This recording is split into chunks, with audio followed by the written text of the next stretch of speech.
Это действительно главный вопрос. Зачем ты что-то делаешь? Зачем вообще что-то происходит? Чего ради? Выбор уехать значительно более трудный, чем выбор остаться. Никому из этих людей не звонил никто по-настоящему облеченный властью. Патриотизм, который можно купить, это не патриотизм. Я не хочу быть уволенной. Я хочу продолжать делать эту работу. Уступать людям с кувалдой, которые творят беззаконие, надо будет доказать, что это враг. Прям вот этих людей бы поставили, прям всех, суки. Меня упрекают в том, что я не ненавижу. И вот я должна выбрать. Я выбрала. Все, я человека выбрала.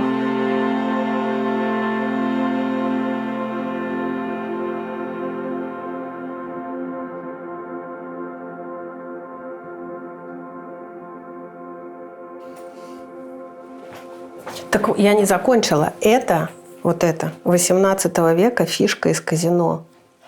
Ну ладно. Да. Они такие 4 цветов, все фишки перламутровые. Но это офигенская тетка Мария Гончарова, декоратор в Питере.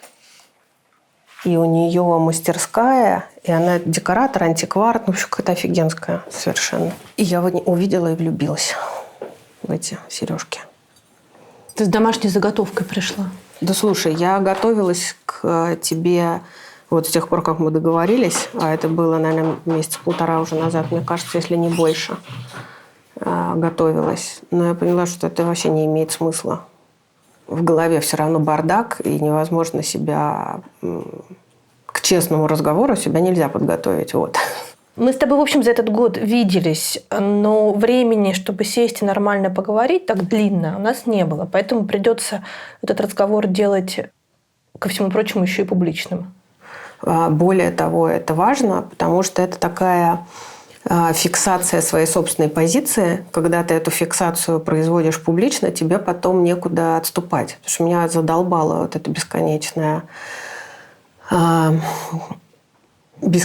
разговоры про то, где твоя красная линия, где проходит конец, начало, середина твоих компромиссов. И ты пока это все не озвучиваешь вслух, ты все время находишься во внутреннем диалоге сам с собой. И мне кажется, я надеюсь, что, озвучивая это, я, наконец, успокоюсь. Вот. У тебя появилась татуировка, там написано «Зачем?». Да, у меня появилось 2 татуировки. Вообще я была большим противником того, чтобы делать чего-то, фиксировать на своем теле, потому что жизнь меняется. И я прям ходила и думала, что я хочу зафиксировать вот это происходящее уже после 24 февраля. Я поняла, что некоторые вещи, когда даже они изменятся, они должны быть зафиксированы навсегда. Это действительно главный вопрос. Зачем ты что-то делаешь? Зачем вообще что-то происходит? Чего ради? Мне не хватает сейчас в себе моей собственной, привычной для меня уверенности, упрямства и силы. У меня вдруг в какой-то день сложилось. В общем, у меня здесь «зачем», а чуть выше «fuck off», потому что вот это вот «fuck off» – это про мое собственное упрямство, мою позицию, про мою силу и про то, что я не хочу быть подвержена никакому влиянию ни от кого. Мое «зачем».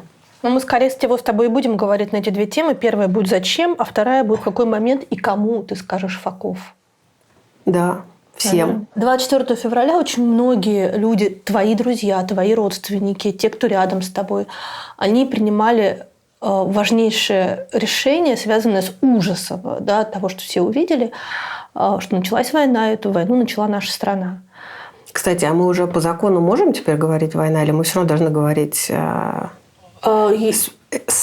Никакого закона это в счет нет. Просто мне кажется, что я уже от всех, включая президента, слышала слово «война», и что, вероятно, это уже не актуально. Ну, если хочешь, мы с тобой можем договориться, я буду говорить «война», потому что нельзя жопа есть, а слова нет, да? Не, я-то все равно говорю «война», потому что когда у тебя есть мобилизация, когда у тебя есть груз-200, когда у тебя есть ветераны, инвалиды. Инвалиды чего? Специальной военной операции. 24 февраля все онемели. Ну, те, кого не бомбили, кто не кричал от ужаса. А в очень быстрые несколько дней все принимали для себя решение остаться или уехать, участвовать, не участвовать, соучаствовать, выйти из тех организаций, в которых они находятся, или продолжать. Ты не вышла из ОНФ. Не вышла. Несмотря на то, что ты каждое утро совершенно скотским образом, на мой взгляд, начинала с того, что ты мне писала вот эту смс-ку. Это было очень больно, я тебе должна сказать. Это тяжело было.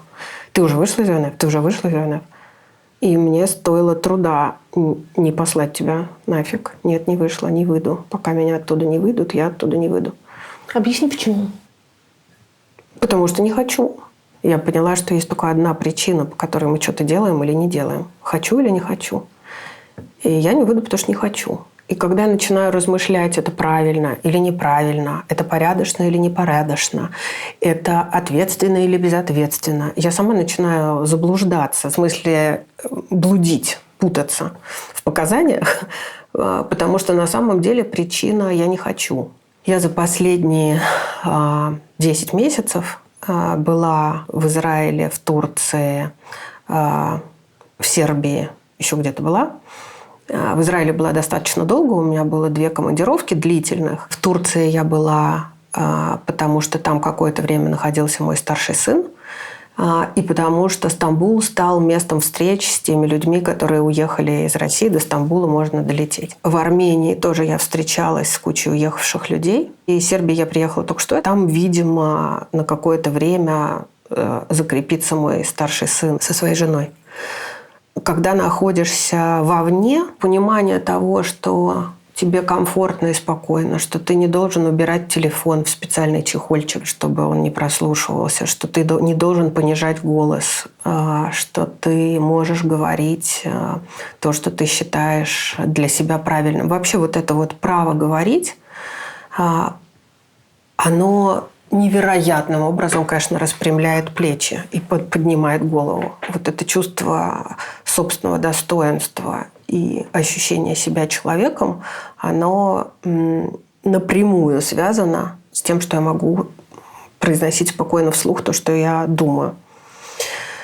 И каждый раз возвращаться мне одновременно страшно и очень хочется. Страшно, потому что нужно перешагивать через вот это вот комфортное для себя состояние свободного человека. И очень хочется, потому что здесь куча людей, которые мне дороги, которые здесь, которым я что-то должна, которые от меня что-то ждут, у которых нет, не было и не будет никакой возможности. И желания, кстати, тоже. Пересекать границу и оказываться в Израиле, в Стамбуле, в Армении, в Грузии, в Сербии, где угодно. Вот самое долгое мое отсутствие было в Израиле. Очень много связано мыслей со всем, что там происходило. 2 командировки. Одна была посвящена изучению опыта Израиля, работы с военной травмой, потому что я понимаю, что это то, что нас тут в огромном объеме ждет. И вторая вообще изучение медико-социальной сферы. И мы с кучей разных людей из разных регионов страны ездили. И тем не менее я жутко хотела домой. И это был первый раз в моей жизни, когда я в Шереметьевском аэропорту почувствовала такой выдох. Первый раз, несмотря на не самое благостное отношение. А тому же, кстати, именно в этот приезд первый раз в жизни меня досмотрели на въезде в страну. Я почувствовала, что мое родное, любимое русское хамство. Ура, welcome back.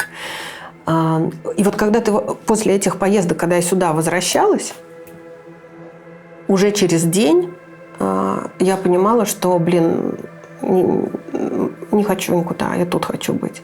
Несмотря на все вот эти вот прямые плечи и поднятый нос, и право на собственный голос где-то еще.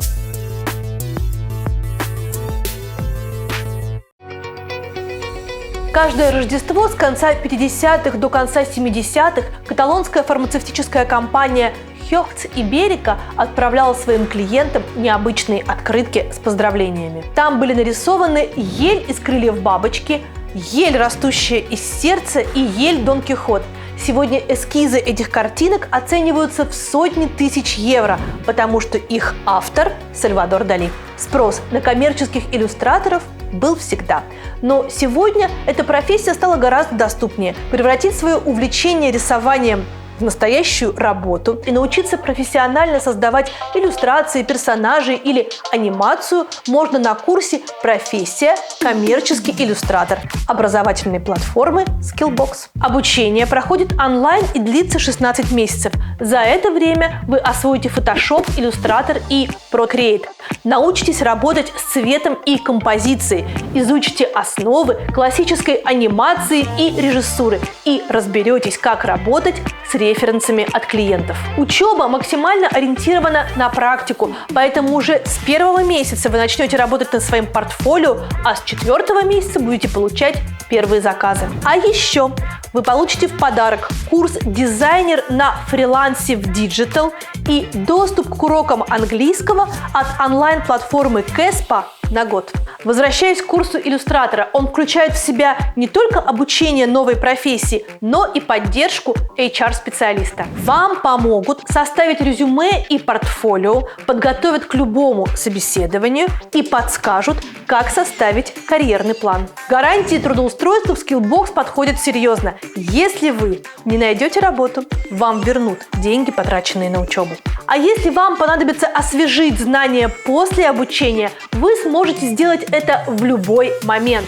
Доступ к курсам сохраняется у учеников навсегда, несмотря на то, что программа постоянно обновляется. Кстати, оплачивать весь курс сразу не обязательно. Заплатить можно после полугода обучения и оформить рассрочку. А по промокоду «Скажи Гордеевой 1» будет скидка 60%. Переходим по ссылке в описании или QR-коду на экране и записываемся на курс «Профессия. Коммерческий иллюстратор» от образовательной платформы Skillbox.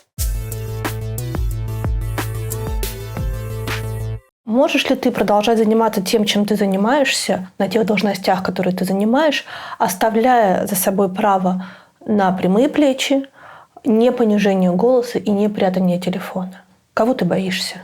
Сейчас, погоди. Могу ли я заниматься тем, чем занимаюсь? Паллиативной помощью, изменением качества жизни людей, проживающих в интернатах? Да? Ты руководишь центром паллиативной помощи. Ничего мне не мешает. Ничего не мешает. А почему ты понижаешь голос и прячешь телефон? Ну, это касается не работы, это касается каких-то там политических взглядов, вот того самого слова «война». Конечно, мне катастрофически неприятно, что масса людей, которые, по крайней мере, на первом этапе, называя жопу жопой, оказывались... Чего там их административные правонарушения, штрафы 15 суток. И я, конечно, бесконечно нахожусь в коммуникации и в переписке с людьми, которые сейчас не угодны власти, которые уехали, которых здесь бесконечно называют то шпионами, то теперь сам этот Совет по правам человека решил ввести такое понятие, как предательство. Для меня предательство неприемлемо. Я их не собираюсь предавать. Это мои друзья, мои родственники, мои коллеги. И я буду продолжать с ними общаться и буду всегда уважать их выбор. Вообще, мне кажется, что выбор уехать значительно более трудный, чем выбор остаться. Погоди, то есть получается, что если ты будешь не прятать эти взгляды и эти слова, то ты не сможешь заниматься тем, чем ты занимаешься? Нет, я не думаю, потому что я их не прячу. А зачем тогда ты прячешь телефон? Да, странно, между прочим. Это какой-то генетический страх, который там внутри сидит. Ты понимаешь, что у тебя в телефоне сидит товарищ майор, и он, конечно, все знает, и папочка там есть, и все бумажечки там уже сложены. Я это не раз видела про себя там на вызовах в прокуратуру по всяким ложным доносам и обвинениям. Я видела, сколько материала и какие вопросы мне задают с той стороны стола. То есть и на тебя тоже есть папочка? Конечно, да. И на тебя тоже есть папочка. В этом я не сомневаюсь. Да, конечно, у меня есть папочка. Но вот эта вот генетическая память, когда ты понимаешь, что вообще-то тебе надо и других людей защищать. То есть я гораздо чаще говорю про телефон. Вот мне кто-то что-то говорит, я говорю, ты телефон-то убери, потому что меня, наверное, слушают и записывают, и не надо вот это вот. Но у меня странная генетическая память, потому что родители мои прошли через диссидентство. прошли через самые разные вещи. Вот, кстати, когда я была в Израиле, я поехала встречаться с папиным другом Борисом Андреевичем Золотухиным. Это удивительный... Человек, который писал нашу первую конституцию. Ну, вот ту конституцию, которую сейчас уже нет. И это был ближайший друг моего папы, папин одноклассник, родительский друг, и для меня самый близкий, как бы взрослый. Говорю: слушай, скажи мне, пожалуйста, а ведь мои родители не уехали почему-то. Ты, наверное, должен это помнить. Вот у меня папка документов, где есть разрешение на выезд, подтверждение консула израильского, что мы... У них все это было? Да. Почему они не уехали? И он мне говорит: конечно, помню. Я прям помню этот разговор, я помню это решение, день этот помню. Я говорю: ну скажи мне. Говорит: потому что когда уже все было готово, мама Вера решила сделать последний звонок. Она позвонила своей подруге в Израиле, Анете Гроссман, сказала: Анетка, скажи, ехать или не ехать. И Анета ей сказала: Верочка, конечно, ехать, если ты едешь с пониманием. А это период интифады, что это твоя страна и твоя война. Если ты этого не чувствуешь, ехать не надо. И они не поехали. Я имею право на то, чтобы в связи с тем, что такое количество моих родственников разбросано по всему миру, с отцовской стороны, с еврейской стороны, разбросано по всему миру в результате Холокоста, в связи с тем, что такое количество родственников погибло в Холокост. Я имею право на этот паспорт. Но у меня вот это моя страна. Вот здесь. Знаешь, когда я первый раз оказалась в Ростовской области, это было не так давно, кстати. Когда ты ездила смотреть на то, как устроен в Ростове частный этот хоспис. Да, была дорога из Ростова-на-Дону в село Неклиновка. В Неклиновке маленький хоспис.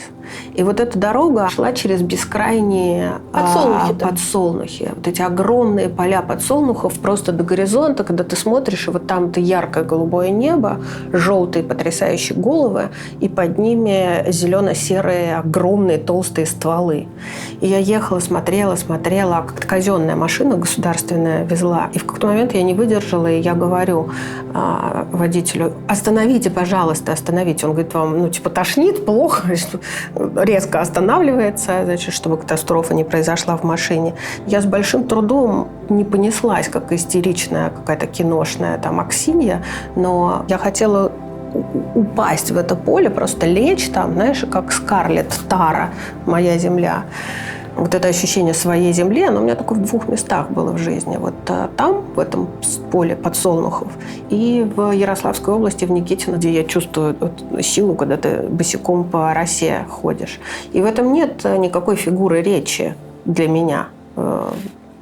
Самый страшный патриотизм – это патриотизм, который покупается. А патриотизм, который ты впитал с землей, с водой, там, с генами, он совсем другой. Погоди, то есть за право обнимать подсолнухи, стоять на земле в Никитино, ты в общем и целом готова пожертвовать некоторыми своими свободными...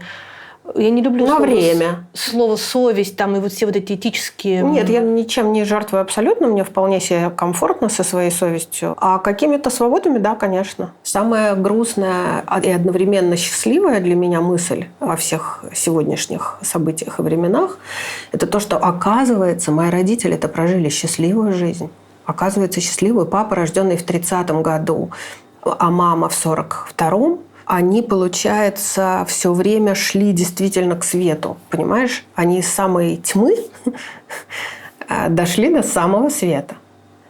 И они обожали Горбачева совершенно. Это их был свет, и кумиры, и Раиса Максимовна, и отношения, вот это все. И Россию, свободную Россию, ельцинскую.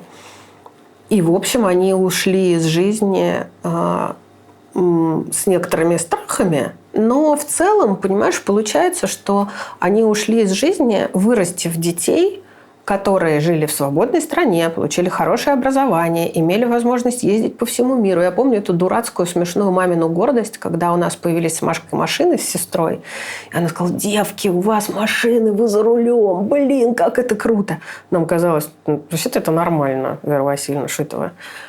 Ну и вот для нее вот этот образ свободной женщины за рулем, там, с сигаретой, купила, что захотела, поела в ресторане, денег накопила или любовника нашла, поехала в оперу в Вену.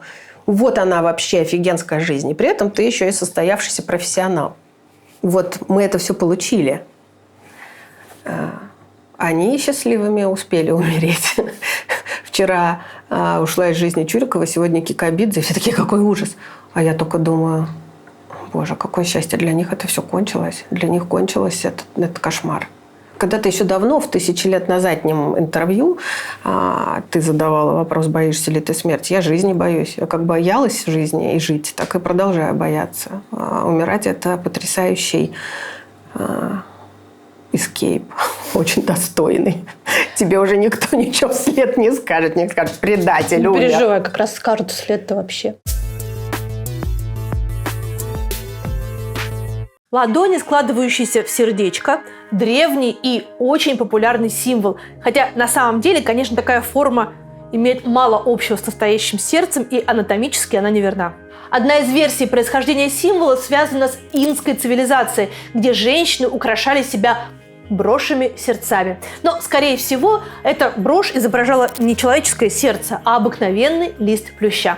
Веками позже такими же символами стали украшать свои амфоры, полы и даже надгробия древние греки. Долголетний плющ, который крепко обвивается вокруг предметов, рядом с которыми растет, в античности считался символом верности. А уже в позднем Средневековье стилизованные листья плюща стали олицетворять не только привязанность, но и вечную любовь. Сегодня выразить свою любовь, привязанность или другие нежные чувства можно при помощи сотен разных цветов. А заказать букет любой сложности ко Дню всех влюбленных или другим праздникам можно на маркетплейсе FlowWow. Сегодня вечером я иду на детский день рождения, поэтому на FlowWow я заказала вот такой нежный букет для мамы и сладкий сюрприз для самой именинницы. FlowWow работает в 1000 городов в 30 странах мира. И вам даже не нужно знать точный адрес того, кого вы хотите поздравить. Просто укажите контактный телефон и время доставки. На маркетплейсе можно выбрать не только букеты, но и комнатные растения, украшения, десерты, косметику, книги и подарочные сертификаты. А если в городе адресата не окажется нужного подарка, можно отправить товары с деком из другого города. Пользоваться FlowWow, как их давний клиент, подтверждаю, очень удобно. Во-первых, можно сохранить все важные адреса и телефоны и не вводить их каждый раз вручную. Во-вторых, с продавцом можно переписываться во встроенном мессенджере, а перед отправкой вам обязательно отправят фото подарка. А еще, с каждой покупкой во FlowWow накапливаются бонусы, ими можно оплачивать следующие покупки, и они не сгорают со временем. Еще один бонус можно получить по промокоду Гордеева14. По нему будет скидка 10% при любой покупке до конца марта. Сохраняем для ближайших праздников. Переходим по ссылке в описании, скачиваем приложение FlowWow и радуем близких даже на расстоянии. Ты сказала, что мамина подруга, обсуждая с ней возможность отъезда в Израиль, сказала, что если ты считаешь во время интифады, что это твоя война, то приезжай. А сейчас фактически мы находимся в России, которая начала войну. И не просто оставаясь... ты же не просто там, как мы всегда говорим, не у всех есть возможность уехать. Ты не все. И ты состоишь на государственных должностях, государственных организациях. Поэтому все-таки это вопрос правомочный, он не провокационный. Считаешь ли ты эту войну своей? Что значит, считаю ли я своей? Что для тебя своя? Считаю ли я ее справедливой? Нет. Считаю ли я, что это война, которую ведет моя страна? Да. Считаешь ли ты, что ты можешь оставаться в руководящих позициях в России, при том, что Россия ведет войну? Да, конечно, я же остаюсь. Я не считаю эту войну справедливой, я не считаю ее разумной, я ее никак не поддерживаю. Но да, я считаю, что я должна оставаться на этих должностях и буду. Кроме вопроса, потому что так хочу, есть какое-то еще объяснение? Да, мы же сопоставляем есть, выгоды и риски, да, всегда? Понимаешь, не очень я умею сопоставлять выгоды и риски. Я так устроена, что я состою из обязательств и долга. Это очень грустно, потому что я имею возможность уехать. Я имею возможность даже сейчас купить билеты и улететь, посмотреть оперу в Венской опере. Но я настолько не умею радоваться и кайфовать от жизни. Вот я там вот серьги купила, прям вообще так мне их захотелось, и я их купила, и я прям с такой радостью их ношу, и у меня реально, мне кажется, шея длиннее, когда на мне эти серьги. Но у тебя просто длинная. Да короткая она. Ой, нет. Ну, в общем, с этими серьгами она длиннее. Вот тут я могу немножко порадоваться. Но в целом просчитывать выгоды, то есть купить эти серьги, потому что они удлинят шею, я не могу. Я скорее не про твои личные выгоды, а ты же остаешься все-таки ради дела. Я ради себя остаюсь, ради своего внутреннего мира. У меня вообще сложности с внутренним покоем, его нет. Но, видимо, я – это я тогда, когда мне внутри беспокойно. Как, помнишь, должен быть вот этот человек с молоточком, который стучит в дверь, так? У Чехова. Каждому в дверь, да. Да. Вот. Я сама себе бесконечно стучу молоточком по разным местам. И если это перестанет происходить, то я перестану быть собой. И мечтаю я жить в деревне Никитино-Троицкая, не работать, иметь достаточно денег, чтобы нормально проживать свою там пенсию, думаю, лет 20, например, с 65 до 85.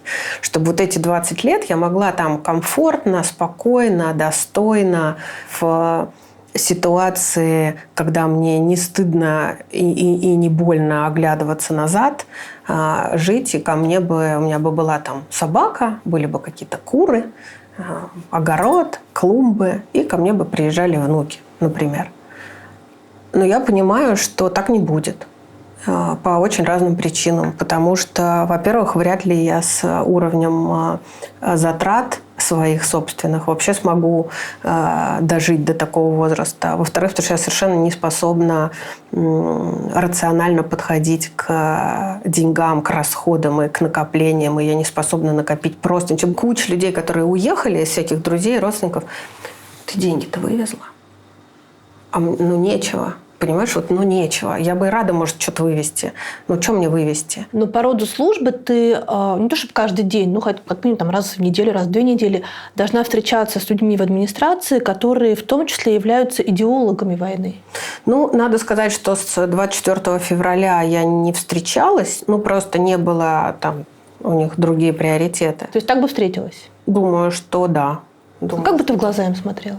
Нормально смотрела бы, понимаешь? Вот у меня очень хорошие отношения с московским руководством. Это тоже все чиновники, да? Любой чиновник... Московское руководство, справедливости ради, не является идеологом войны. Нет, но все равно чиновник – это чиновник, у него есть определенные обязательства и ограничения. Говорят они то, что нужно говорить. Есть же еще куча людей, которые должны говорить по требованиям сверху одно, а говорят другое. Да? Или думают другое. Думают, да, прости. Вот это у меня вызывает бешенство, когда священники занимаются пропагандой. Когда чиновники делают вот эту свою работу, у меня это вообще не вызывает никакого бешенства. Да, не вызывает. Потому что они априори, когда шли на эту работу, они априори знали, что это те ограничения, с которыми они готовы мириться. Поэтому внутреннего конфликта у них никакого нет. Им может нравиться или не нравиться, но это, вот знаешь, когда ты контракт подписываешь, ты сразу подписываешься под тем, что у тебя там есть твои социальные сети, твое поведение во внешнем мире, есть целый определенный кодекс. И, безусловно, человеческие отношения с чиновниками в региональном или федеральном уровне – это то, что помогает делать дело. Дружеских отношений у меня ни с кем нет. Но, честно говоря, у меня просто нет особо ни с кем дружеских отношений. У меня нет времени на дружбу. И поскольку я для себя решение приняла, что я буду продолжать делать свою работу, я буду продолжать и встречаться, и в глаза смотреть. Как? Ты знаешь, мне иногда массу людей дико жалко. Ты что, будешь помогать тем, кто очень тяжело инвалидизированным вернулся с войны и нуждается в паллиативной помощи, кто воевал? Да, буду. Я буду помогать кому угодно, кто нуждается в моей помощи. В этом мой профессионализм и мой вклад. Значит, ты разделяешь Нет, не значит. Если я понимаю мотивы, если я понимаю человека, я понимаю, почему он делает то или другое действие, это не равно тому, что я разделяю. Нет, я не разделяю. Человек, который инвалидизирован на войне, это некоторая конечная точка. Но есть точка, в которой его на эту войну послали. Да. И выходит, что те же самые, кто послали, потом будут его реабилитировать. А можно было не посылать? Не знаю. С их точки зрения, наверное, нельзя не посылать. Чтобы потом реабилитировать? Может быть, они рассчитывали, что не придется никого реабилитировать, что странно. Если ты умеешь просчитывать хотя бы на 2-3 шага вперед, то понятно, что это не так. Еще до объявления частичной мобилизации я встречалась с чиновниками и с губернаторами и очень откровенно говорила им без камер: ребят, пожалуйста, я вас прошу, давайте сегодня подумаем. Потому что в каждом ПНИ страны, в каждом психоневрологическом интернате есть бывшие афганцы и бывшие чеченцы. Я не хочу, чтобы там появились бывшие воины Донбасса. Я хочу, чтобы мы этого избежали. И для этого нам нужен закон о распределенной опеке. Для этого нужно начать думать о реабилитации. Были люди, которые смотрели с ужасом и агрессией на меня. Несколько было таких губернаторов. А были те, кто подходил и говорил: да, слушай, мы понимаем, хотим, что делать, какие у нас НКОшки этим занимаются, да, вообще какие есть там инструменты, что нужно готовить. И вообще есть масса людей во власти, у которых просто все оборвалось в этот день, 24 февраля, которые просто... Но нелепо думать и говорить, что во властных структурах нет людей, преданных стране, что они преданы только своему кошельку или там преданы только... объему власти, которым они обладают. Среди них масса людей достаточно, скажем так, романтически настроенных, которые действительно хотят для своей страны. Другое дело, что у нас разные представления с ними о том, что такое хорошее будущее для своей страны. Но вот у них оно такое. И у них такая позиция: ну что ж, раз так надо... Но мы будем продолжать пахать. Конечно, чем они дальше от Москвы, тем им комфортнее и проще продолжать пахать во многом. Вообще, на самом деле, наверное, на меня огромное влияние произвело то, сколько я поездила по стране благодаря ОНФ. Насколько эта страна разная, насколько это нелепо все, эти соцопросы, говорить, кто поддерживает, кто не поддерживает. Чуваки, вы вообще понимаете, о чем вы говорите? Да вы вообще страну знаете, про которую вы говорите? Самое стыдное, что происходит, это то, что люди, облеченные властью, сегодня не стесняются сказать, что участие в специальной военной операции – это социальный лифт. Вот это самое стыдное, что произошло для меня.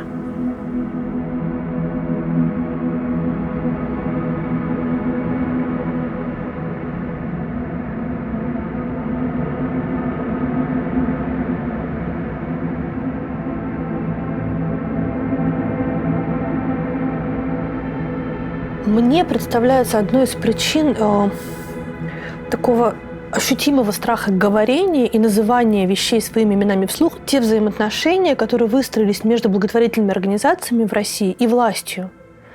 А благотворительные организации получали право помогать взамен на молчание по важным политическим вопросам. В финале мы получили письмо антивоенное, достаточно с мягкой формулировкой того, что произошло, снять свои подписи, из-под которого вынудили некоторых руководителей фондов. И эти фонды получили президентские гранты, а те, которые остались в качестве подписантов, не получили. Это неправда. Так. Давай начнем сначала. Угу. Страх называть вещи своими именами – это страх, который в России, в Советском Союзе, в Российской империи – это страх, который всегда был.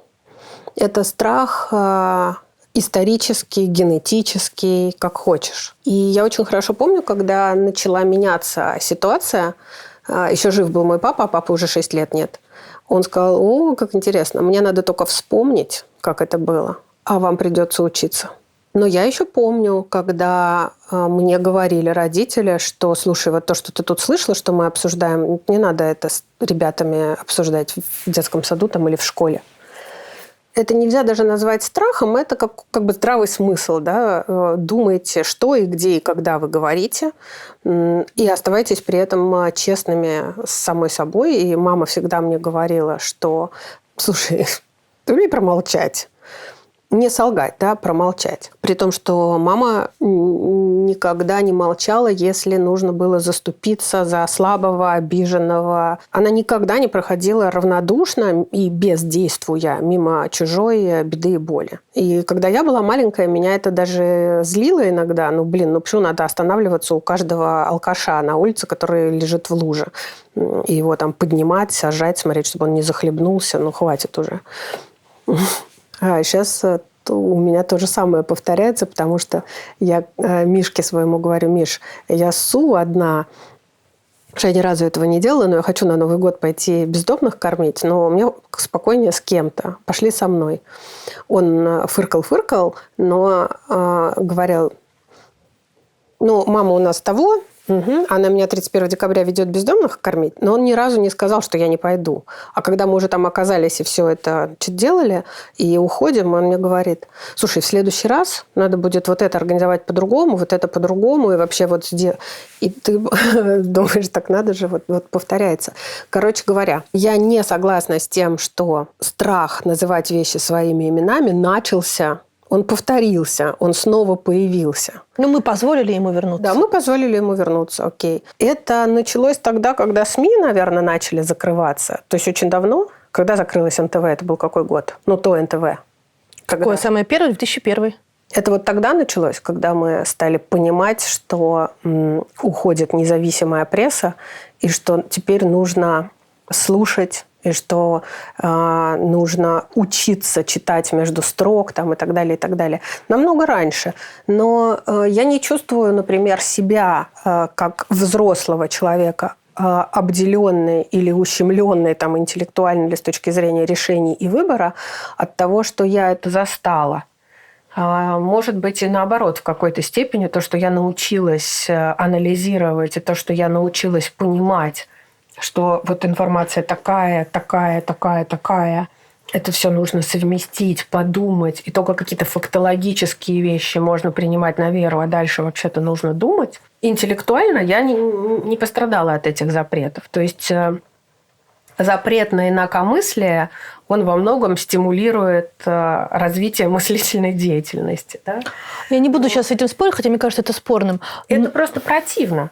Но это стимулирует у думающих людей.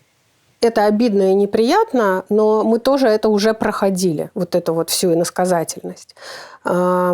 И я должна сказать, что, например, мои дети, которые не застали вот еще вот того, да, о чем папа мой говорил, они намного лучше нас обучены просто объемом информации, к которому они привыкли за счет интернета. Они намного лучше нас обучены анализировать, отделять зерна от плевел, выделять главное и понимать, где ложь, а где истина. Но это одна часть истории, а другая часть истории, именно та, о которой я тебя спрашиваю, это благотворительные фонды, которые начинались с того, что люди обнаруживали огромные косяки в системе социальной или медицинской, громко о них говорили и решали эту проблему. Не каким-то образом, а силой огромного количества людей это решалось. Дальше благотворительные фонды все тише и тише говорили, потому что можно было решать с государством. Да, а государство в этот момент требовало молчания. Был такой этап, я бы не сказала, что требовали молчания, было так. Ребят, ну что вы как бы без конца орете, когда мы уже готовы к диалогу, просто приходите на какую-то конкретную площадку и говорите. Создавались вот эти альтернативные институты. Было открытое правительство, появился совет по попечительству, тогда была Голодец, потом Голикова. Появились и масса симулякров, то есть площадок, на которых как бы можно говорить, но которые при этом вообще ничего не решают. Это самые разные общественные советы и рабочие где, группы. в общем, выступления премодерировались. Ну, и это тоже. Ну, и главное, что это все равно там орган, который никак не влияет на принятие решений. Но нельзя сказать, чтобы прям был запрет говорить. такого не было. Но ситуация, когда хватит уже орать из-за угла, приходите, давайте обсуждать, как действовать. Это было и со мной было не раз, и с фондом «Вера», и окей, да, мы были на это готовы. При этом, когда в разных ведомствах появлялись, не знаю, на каком уровне, заместители министров или там руководители департаментов, появлялись такие люди, которые должны отвечать за взаимодействие с общественным сектором. Так было в Минздраве, так было в Минтруде. На каком-то этапе я им говорила: так, все, вот сюда я больше не пойду. Я с этой женщиной больше никаких совещаний проводить не буду, потому что ей ставит руководство одну задачу. В твоем кабинете все должны отораться, пар в гудок уйдет, и как бы дальше у них уже сил не будет. Когда ты один раз у нее это в кабинете, другой раз, третий, ничего не двигается, ну, давайте как бы вы свой симулятор себе оставьте, там анонируйте сколько хотите, а нам как-то нужно действовать. И ты все время находил вот эти вот инструменты. Вот здесь можно было через открытое правительство с помощью Абызова и его влияния на принятие закона о паллиативной помощи нельзя переоценить. Огромный вклад просто сделал этот человек. И теперь он сидит. Ну, он же не поэтому сидит. Тем не менее, да, теперь он сидит. Потом совет при «Голодец». Когда я поняла, что Катя Чистякова, тогдашний директор фонда «Подари жизнь», в этом совете действительно там много делает, много двигает, я думаю, мне надо в этот совет. И Катя как раз тогда меня рекомендовала, я вошла в этот совет. Естественно, люди разные. У «Голодец» были такие приоритеты, у Голиковой такие приоритеты. Там двигались одни темы, здесь двигаются другие темы. Через ОСИ можно двигать вот это. Через ОНФ можно двигать вот это. Сказать, что мы перестали вопить, нет, мы вопим в этих каналах по-разному. Конечно, гораздо было удобнее, когда можно было пользоваться «Дождем», «Медузой», чем там еще можно было пользоваться, а сейчас нельзя. И вот в этот последний год, у нас не осталось вот этих каналов для выхода, мне куда говорить. Но если ты соглашаешься по определенным правилам играть, то ты, в общем, можешь озвучивать проблематику. Я по-прежнему озвучиваю эту проблематику. Я озвучиваю проблематику везде, где могу озвучить. У нас есть доклад президенту по паллиативной помощи, у нас есть мероприятия всякие, которые с ОНФ проводятся, где мы кучу всего говорим. Мы сейчас все ищем подходящий момент для того, чтобы провести несколько пресс-конференций по очень важным темам. Но это не потому, что мне говорят, так, про это говорить нельзя, они не проводятся, а потому что я понимаю, что их сегодняшняя повестка съест и не будет нужного мне эффекта. Это вопросы, связанные с финансовой, экономической выгодой сопровождаемого проживания для людей с психическими нарушениями по сравнению с теми деньгами, которые государство тратит на то, чтобы они жили в чудовищных условиях психоневрологических интернатов. Я помню, что этот разговор ведется. Тем не менее, сейчас впервые проведено 2 масштабных исследования на деньги гранта фонда Потанина при экспертизе Высшей школы экономики. Питерская организация «Перспективы» провела это исследование, и, наконец, у нас есть цифры. И Федеральное министерство труда параллельно провел свое исследование, и получились одинаковые цифры. То есть у нас сейчас есть финансово-экономическое доказательство того, что это разумно и правильно переходить к другой модели. Вот в моей работе не было ситуации ни разу, вот я тебе клянусь, ни разу не было ситуации, когда не надо вообще про это говорить. Многократно были ситуации, когда, слушай, подумай, в каком кабинете это правильнее озвучить и где результат и эффект будет выше. Я не вижу в этом какой-то большой и тяжелой проблемы. Такая штука, как лоббизм и грамотное взаимодействие с властью. Это нормально, это везде есть при принятии любых решений, которые должны иметь системное потом отражение. Если ты хочешь не одну историю изменить, это у нас в стране вообще работает безотказно. Телефонное право, если у тебя есть правильный телефонный номер, ты позвонишь и решишь вот эту одну историю. И это ужасно с одной стороны, а с другой стороны, это то, в чем мы росли, выросли, привыкли. И для меня оказаться в стране, где телефонное право не работает, а как тогда? Тогда надо поверить, что работает все остальное. Короче говоря, вот ситуация, когда мне бы сказали, мы тебе это, а ты молчи, у меня такой ситуации не было. И я бы не хотела, чтобы она когда-нибудь наступила. Но ситуация, в которой мне говорили: слушай, Нют, ну тебе какой нужен результат? Вот такой результат? Давай-ка подумаем, как к этому результату прийти более коротким путем. И я, в общем, пришла к тому, что за каждым решением стоит человек. За каждым решением стоит человек. За каждым всегда. И ты можешь этого человека, как человека, не функцию, а человека, да, не министра, не губернатора, не президента, не директора, а человека, Катю Гордееву, можно обидеть и создать между мной и ею личное неприятие. И как бы кто из нас ни был прав или не прав, вот это личное неприятие, оно все равно будет влиять как минимум на скорость принятия решений. Можно не создать это личное неприятие, и тогда наш спор будет, наверное, конструктивным, более конструктивным. Никто не хочет сознательно, знаешь, вот прям, это вот такой вот карикатурный герой, Гринч-похититель Рождества. Вот это вот такая вот гадина зеленая, которая прям хочет кому-то сделать плохо. Прям вот хочет больной ребенок, чтобы обязательно, сука, сдох.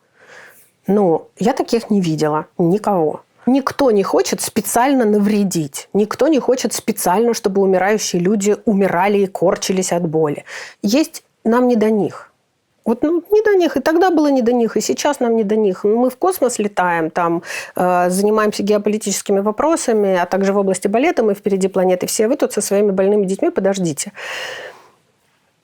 И тогда моя задача найти более короткий путь. Я могу сколько угодно говорить про то, что вообще-то это задача государства. Но если государство не решает, а я вижу, что надо решить, можно я там государство сегодня одно, завтра другое, а дети вот они сейчас, и мы будем двигаться в эту сторону. И мы продолжаем двигаться в эту сторону. Конечно, это замечательно, когда я озвучиваю: государство должно само решать проблемы своих граждан. Я, например, знаю государства, в них не жила, но знаю, которые называются там капитально-социально ориентированными. Скандинавские страны, Великобритания та же. Там что, благотворительных организаций нету, там что, нету фандрайзинга, там что нету... занимается, как ты прекрасно знаешь, совершенно другими задачами по системным и научным исследованиям. Кать, это период, это рост. Это рост самосознания абсолютно всех. И общества, и политиков, и власти. В этой части мы капитально отстали. И за 30 лет благотворительности мы сделали очень-очень-очень много. Очень много. И огромное количество фондов, которые самые крупные и самые известные, они уже перешли от помощи конкретному ребенку в системные изменения. И эти фонды провели массу совершенно законодательных инициатив. Вопросы обезболивания, вопросы безопасности врачей, вопросы образования, долговременный уход, программы раннего развития аутизма. Это все, что стартовали НКО и привели это к системному вопросу. Масса вещей, которые пока не удаются. То, что происходит сейчас, очень это все тормозит. Это все, что касается ВИЧа, все, что касается, собственно, распределенной опеки и реструктуризации психоневрологических интернатов. И вообще то, что я узнала о сексуализированном насилии и домашнем насилии, тоже вот здесь мы феерически отсталое общество.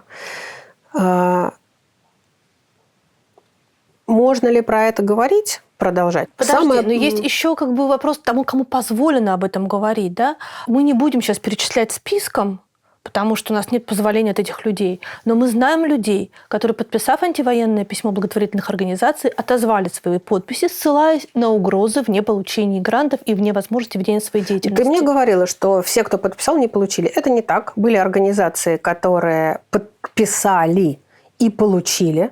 Более того, поскольку влияние фонда президентских грантов продолжает расти в благотворительной среде, то какое значение играет сейчас для НКО фонд президентских грантов и сколько делает Илья Чукалин, я не знаю НКО, у которой Илья не вызывал бы уважения. Просто не знаю. Вот как раз, когда мы писали антивоенное письмо, как раз тогда это был такой вот самый пик, и впервые с истории появления фонда президентских грантов количество качественных заявок превысила бюджет фонда. Это произошло впервые с истории его создания. И тогда они по всем категориям подняли на еще 1 балл.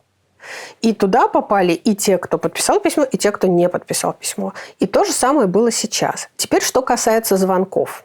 Звонки такие были.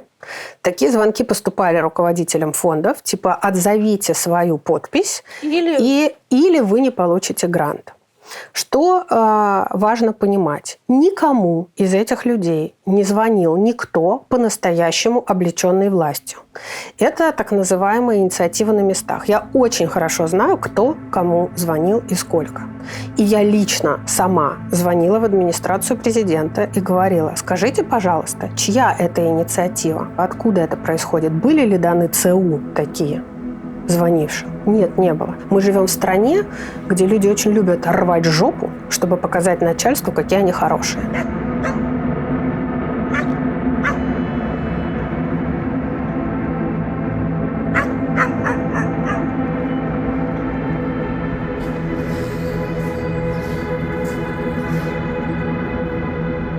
Как ты считаешь, после 24 февраля получение президентских грантов допустимо? Да, допустимо. Да, я переживаю, что мы фонд Веры сейчас не получили президентский грант. Смотри, у тебя президент страны говорит: я хочу обратить внимание министра обороны, начальника генерального штаба, всех командиров, которые здесь представлены. У нас нет никаких ограничений по финансированию. Страна, правительство дают все, что армия просит все. Таким образом, президент недвусмысленно говорит о том, что приоритет – это армия и это специальная военная операция. Я плохо на слух воспринимаю. Дай мне прочитать, пожалуйста, то, что ты прочитала. Так. Тебе президент недвусмысленно говорит о том, что в приоритете война, все расходы на нее, денег у нас Кать, то есть на все хватает. Ты передергиваешь сейчас. Вот он здесь не сказал, что в приоритете война, хотя я допускаю, Страна, что это правительство дают все, что армия просит, все. Да, хорошо. А что он здесь сказал, что то, что просит ребенок Вася, мы ему не дадим, потому что мы дали армии? Ну, не бывает всего по 2. Бывает все одно. Если у тебя все отдается армии, которая просит, то у тебя больше ничего не остается. Надо сказать так. Значит, я возглавляю государственное бюджетное учреждение. Очень большое. Бюджет нашего учреждения ни в 2022 году, ни в 2023 году не сократился. Я знаю, как финансируются хосписы по всей стране, во всех субъектах. Их финансирование не изменилось.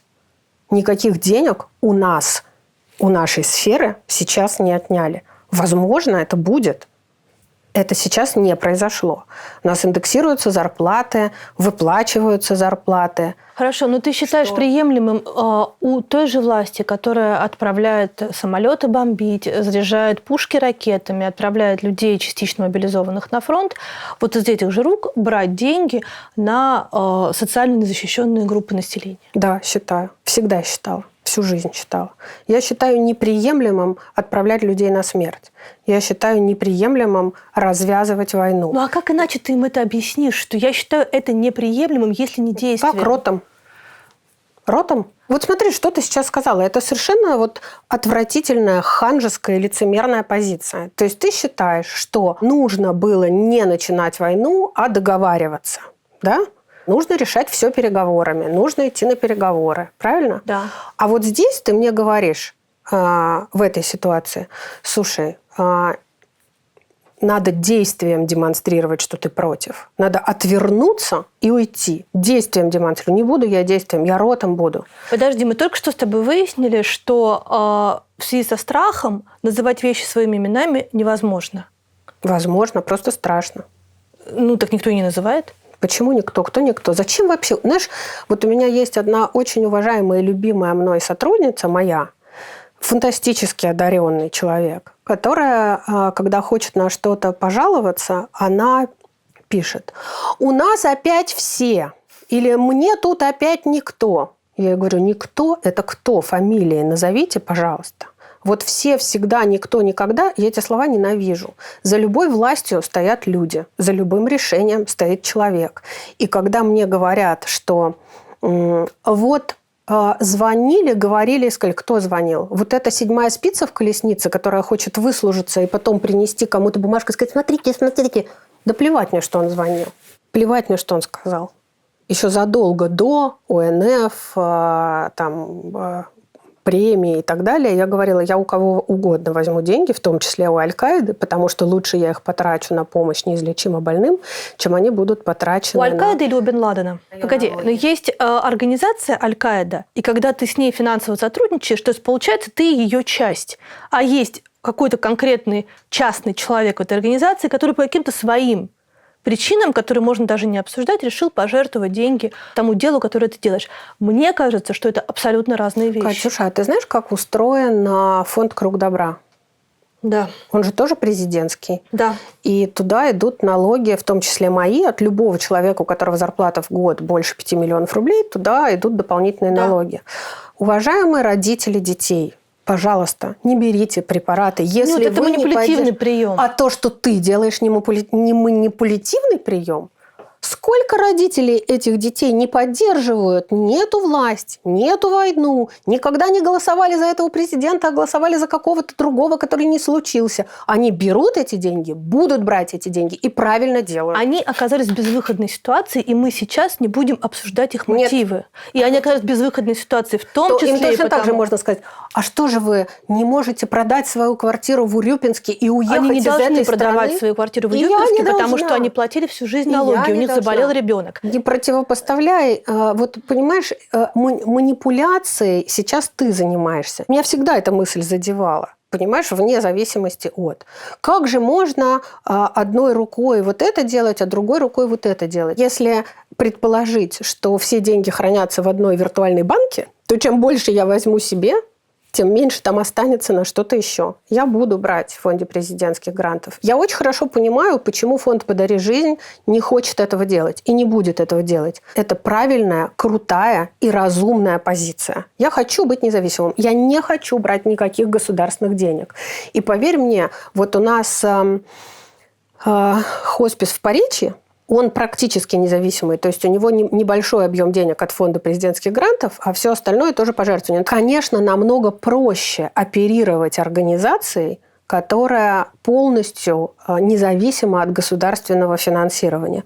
И когда ты хочешь, с одной стороны, расширять свою деятельность, значит, это повлечет расширение бюджета, а с другой стороны, остаться независимым, вот тут у тебя выбор.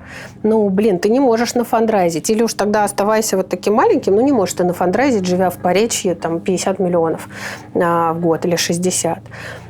И дальше вот у тебя выбор. Или в фонде президентских грантов попросить и расшириться, или попросить госзадание себе и расшириться. И ты принимаешь прагматичное решение. Подаем заявку и получили 1 грант, 2 грант. Ура! Будем расширяться дальше. Я буду настаивать на том, чтобы мы брали деньги бюджета. В том числе потому, что я считаю, что моя работа и Лёши Васикова работа давать все время государству замечать людей, которых оно хочет не замечать. Это и ваша ответственность, уважаемое государство, тоже. Да, давайте денег на этих людей. Они у вас в этих госпрограммах написаны. Давайте.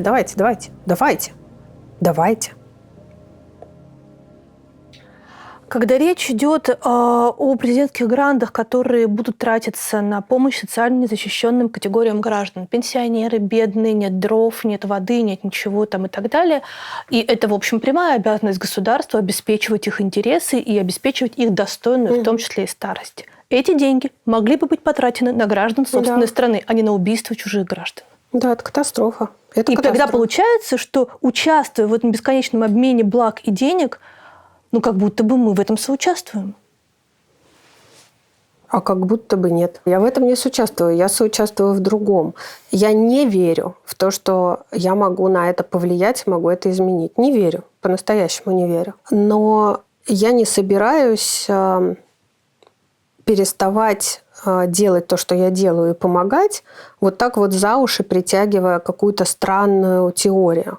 Мне очень стыдно видеть, что есть люди, которые говорят, так и надо этой Европе, что она теперь мерзнет. И посмотрите, они начинают покупать дрова и топить свои камины в центре Вены, топить углем или дровами. Так им и надо. Вот это вот радоваться, что у соседа корова сдохла, я это ненавижу. Ребят, посмотрите, пожалуйста, есть в Тверской области хоспис, который топится не углем даже, а дровами, и где кочегаром работает тот же человек, который работает кочегаром в школе через дорогу. А когда он не может, то это делает пожилая пенсионного возраста санитарка. Можно, пожалуйста, вот с этим разбираться, а не с тем, что пусть загнивающая Европа наконец-то тоже начнет топить углем. Меня это бесит. Меня это продолжает бесить, и меня это будет бесить. И мне стыдно видеть, что фонд президентских грантов выдает грант организации, которая открывает швейную мастерскую по пошиву термобелья для мобилизованных. И в описании заявки есть фраза, что из нашего района 180 ребят ушли защищать Родину, каждый из них нуждается в заботе, особенно в личном термобелье. Ну и смех и грех, правда. Мы без трусов ребят отправили Родину защищать. И, конечно, когда ты вот эту вот фразу читаешь, мы даем армии все, но только абсолютно все семьи тех, кто пошел служить, знают, прекрасно знают, что они сами покупают ботинки, носки, трусы. Блин, я научилась разницу различать в бронежилетах, спальные мешки. Знаем, что жгуты рвутся в аптечках. Ну, в общем, может быть, вы даете как государство очень много денег, абсолютно все, что просят, но только по пути их кто-то все разворовывает. И вот туда они не доходят. Я просто, понимая, что есть одна банка, в которой есть все деньги, я понимаю, что это как круговорот воды в природе, это все взаимосвязано, но я не собираюсь переставать брать деньги из этой банки, чтобы помогать тем, кому они нужны. Не собираюсь. Я не занимаюсь ничем, что связано с отниманием у людей жизни. Ничем. И не буду заниматься никогда. Надеюсь. Если бы сейчас у тебя была возможность поехать на, как это называется, за-ленту. Зачем? Вывозить раненых, кому-то нет, помогать, оказывать первую люди помощь. без меня. Я не специалист в оказании первой помощи. Нет. Что касается паллиативной помощи, в данном случае паллиативная помощь будет не следующим шагом в преемственности в оказании помощи, а просто ширмой, рекламой для политиков. Поэтому нет. В проекте «Регион заботы» в ОНФ мы даже получили деньги фонда президентских грантов на паллиативную помощь в Луганске, но только луганским детям и взрослым. Но это не про строительство где-то чего-то. Если попадают люди к нам, которые нуждаются в этой помощи, то мы ее оказываем, безусловно. Я до начала военных действий была в Луганске пару раз. Тогда еще, по-моему, это не называлось «за-ленточка». Люди, которые как-то могли устроить свою жизнь более или менее, они уже давно все оттуда уехали. Во-первых, знаешь, вот когда я там оказалась первый раз, у меня было ощущение, что я открыла дверь в прошлое. Я попала в палатки, из которых играет «Ласковый май», такие вот на столах разложенные какие-то вещи, которыми торгуют люди, которым просто больше и продать нечего. И там было огромное количество стариков и очень много детей, рождение которых является единственным подтверждением того, что жизнь существует. Фантастическая нищета и огромное количество брошенных стариков, за которыми некому ходить. И вот мужчина, который за ними там ухаживал, это такая пятиэтажка, типа хрущевской длинной пятиэтажки в одной из частей Луганска. И в этой пятиэтажке вот только вот такие старики брошенные. Там всех дети уехали. Не потому что дети очень плохие и бросили стариков, а потому что старик, он вот так устроен. Оставьте меня. Я вообще войну пережил. Я то пережил, это пережил. Я никуда не поеду. И вот этот мужчина, который как раз в 90-е потерял все. Он был там крутым инженером, специалистом, очень востребованным. И он в этой огромной хрущевке помогал массе людей. Значит, этот слепой, ему нужно то-то, то-то. Этот уже не встает, у него 2 кота, надо его кормить и кота. Вот тут вот бабуся, которой нужно сбегать, успеть поменять памперс. Весь его день состоял из того, что он за кучу людей, включая своих родителей, ухаживал. Ну и стало понятно, что его здоровье тоже не безгранично, и он тоже, в общем, не до конца это все способен делать. И мы туда приехали на большой машине с кучей груза. Нашли там еще одну замечательную совершенно женщину Таню, про которую я очень хочу узнать сейчас, где она и как ее там муж и ее родители, которые тоже тогда нуждались в уходе. Ну, в общем, мы там очень сильно вложились в помощь. Потом вот эти двое пожилых родителей этого Юрия, они, к сожалению или к счастью для них, они умерли, они не дожили до сегодняшней войны. И его удалось уговорить все-таки уехать. И вот это вот его внутренняя борьба и то, что он, во-первых, он очень хочет вернуться. А во-вторых, он очень поддерживает специальную военную операцию и считает, что это все правильно и нужно. И вот его жизнь рухнула тогда, да, он всего лишился. Он лишился заработка, он лишился семьи, он лишился уважения к самому себе. Он, по большому счету, не физически, а с точки зрения мужской ответственности лишился своих детей, потому что он понял, что он больше как мужик не может вот им обеспечить нормальное будущее. И для него это попытка возвращения справедливости. И жуткая старость его родителей, для него это тоже следствие вот развала страны и 90-х. С ним сложно в этом смысле общаться, и мы с ним договорились на эту тему не общаться. Но я его очень хорошо понимаю. Я не разделяю, но я очень хорошо его понимаю. И он хочет вернуться туда весной. Он чувствует свою ответственность за тех стариков, которых он там оставил. И вообще он не понимает, что он найдет. Он приедет, может быть, двери там кому-то откроет, а они там уже вообще в мумии превратились. Конечно, я тоже чувствую ответственность за гораздо большее количество людей здесь. Ну, в общем, понимаешь, ехать... Я не считаю это нужным, правильным. Я не вижу в этом рационально никакого смысла. Огромное количество организаций там работают, и я никого не буду осуждать из тех, кто там работает, из НКОшек. Просто постоянно появляются слухи о том, что Нюта поедет в Мариуполь. Нюту заставят поехать в Мариуполь, Нюте предложат поехать в Мариуполь. Ну, пока мне никто не предлагал ехать в Мариуполь. Заставить. Зачем? Чтобы что? Ну, как если мне дуло к виску приставить, наверное, я поеду в Мариуполь под дулом пистолета. Но зачем? Чтобы что? Военно-полевой госпиталь, наверное, там без меня сделали и сделают. Помогать людям, нуждающимся в паллиативной помощи, которые окажутся в зоне моего видения, в сфере моего влияния, я никогда не буду смотреть в их паспорт и спрашивать: вы, простите, с новых территорий или со старых? Давайте, аут.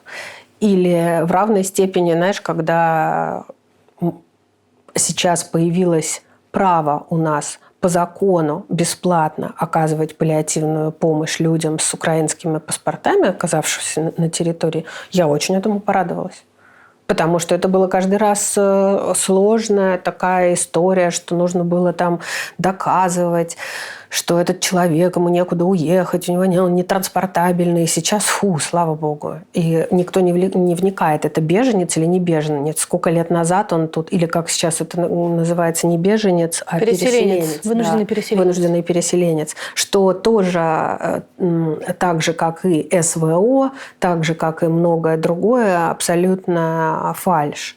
Конечно, беженцы. Конечно, люди, которых эта ситуация принудила оставить жилье, работу.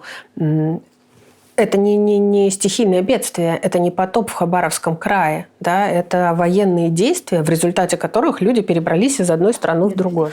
Они беженцы. И это беженцы, чья жизнь сломана нашей политикой. Это беженцы, которые... Вот знаешь, когда тебе, извиняюсь, хуякнуло вот сюда, вот они кто куда разбежался. Мне в равной степени отвратительно, когда говорят: нельзя помогать беженцам, которые на территории Российской Федерации. Единственное, в чем им можно и нужно помогать, это выехать с территории России. Да, огромное количество людей здесь имеют корни. Ну и вообще они так же, как вот этот Юра, они так же устроены. Для них это их война, их справедливость. Для кого-то это просто вопрос безопасности. Просто безопасности. Сюда быстрее и проще. Для кого-то, несмотря ни на что, здесь живут люди, которые с ними смотрели одни фильмы, пели одни песни, говорят на том же языке. Беженец в любой точке мира заслуживает помощи, справедливости, поддержки, любви, внимания и чувства ответственности за него у той страны, которая его к себе пустила на территорию. И я не вижу для себя, я не вижу ответа на вопрос, зачем мне туда ехать. Ради пиара кого-то в ОНФ никаких подобных требований ко мне не предъявлялось. Когда у меня стоял этот вопрос, быть в ОНФ или нет, я очень хорошо помню, что я прям спрашивала, а что мне это даст, зачем, объясните мне, зачем. Я сказала, ты хочешь менять? Хочу. Ты можешь легко зайти в любое учреждение? Нет, не могу, конечно, кто меня пустит. А вот ты сможешь, тебе будут открыты двери. Вот это вот, корочка. Корочка ОНФ, она дает мне право войти куда угодно. А что взамен? С меня никто ничего взамен не взял. Никто ничего взамен с меня не взял ни разу. Ни разу. У меня появились полномочия, появилось право влиять. Возьмут ли что-то взамен? Упремся, разберемся. Пока такого не было. И пока я продолжаю этим правом пользоваться. Вот мы сейчас планируем поездку в один психоневрологический интернат. И это важно. Конечно, сейчас я не могу так влиять, как было раньше, потому что все умы и все силы и время заняты другим. Если раньше можно было системные продвигать изменения, сейчас я меньше верю в возможность системных изменений, сейчас возможны точечные. Окей, будем точечно пока.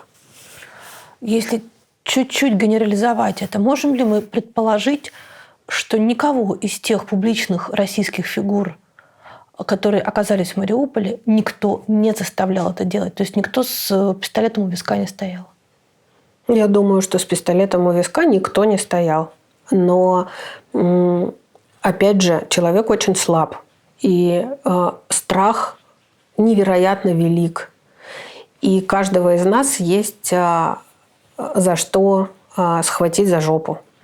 И не обязательно ведь стоять с пистолетом у виска – это тоже такая метафора, правда? У кого-то есть вот то самое гомосексуальное прошлое или настоящее. И есть, например, родители живые, для которых узнать это будет огромной травмой.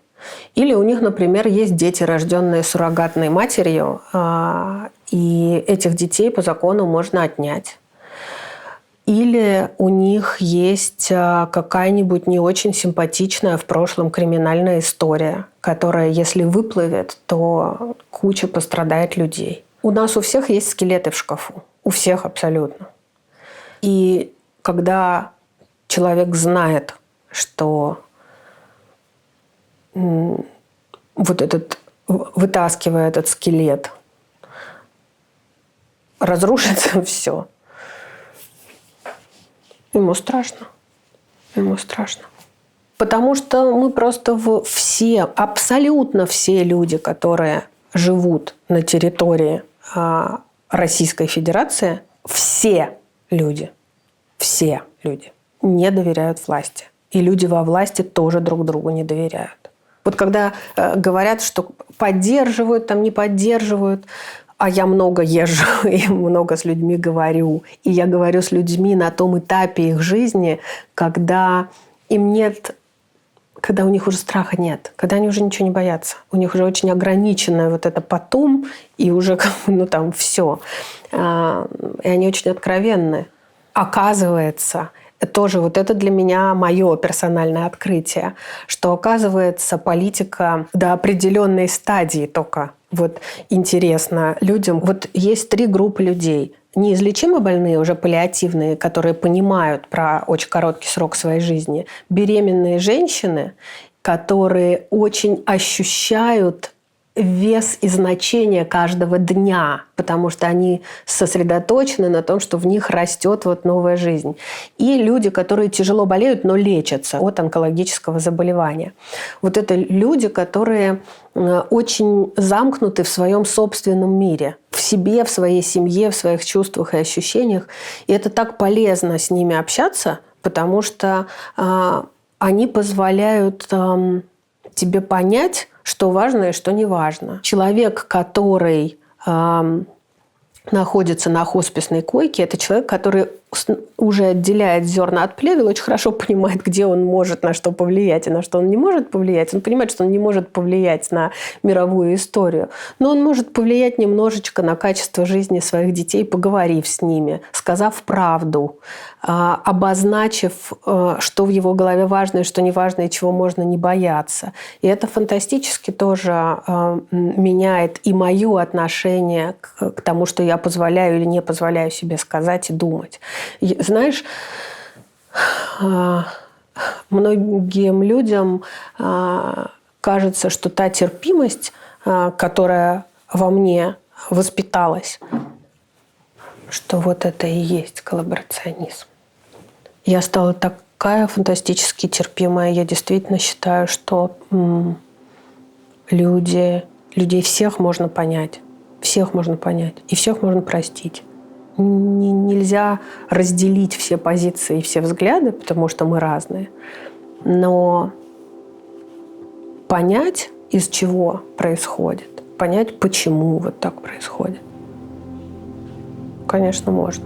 И я бесконечно буду, надеюсь, очень надеюсь. Страшное слово всегда, но я надеюсь, что я сохраню в себе до конца своей жизни веру в то, что человек может развернуться к свету, любой.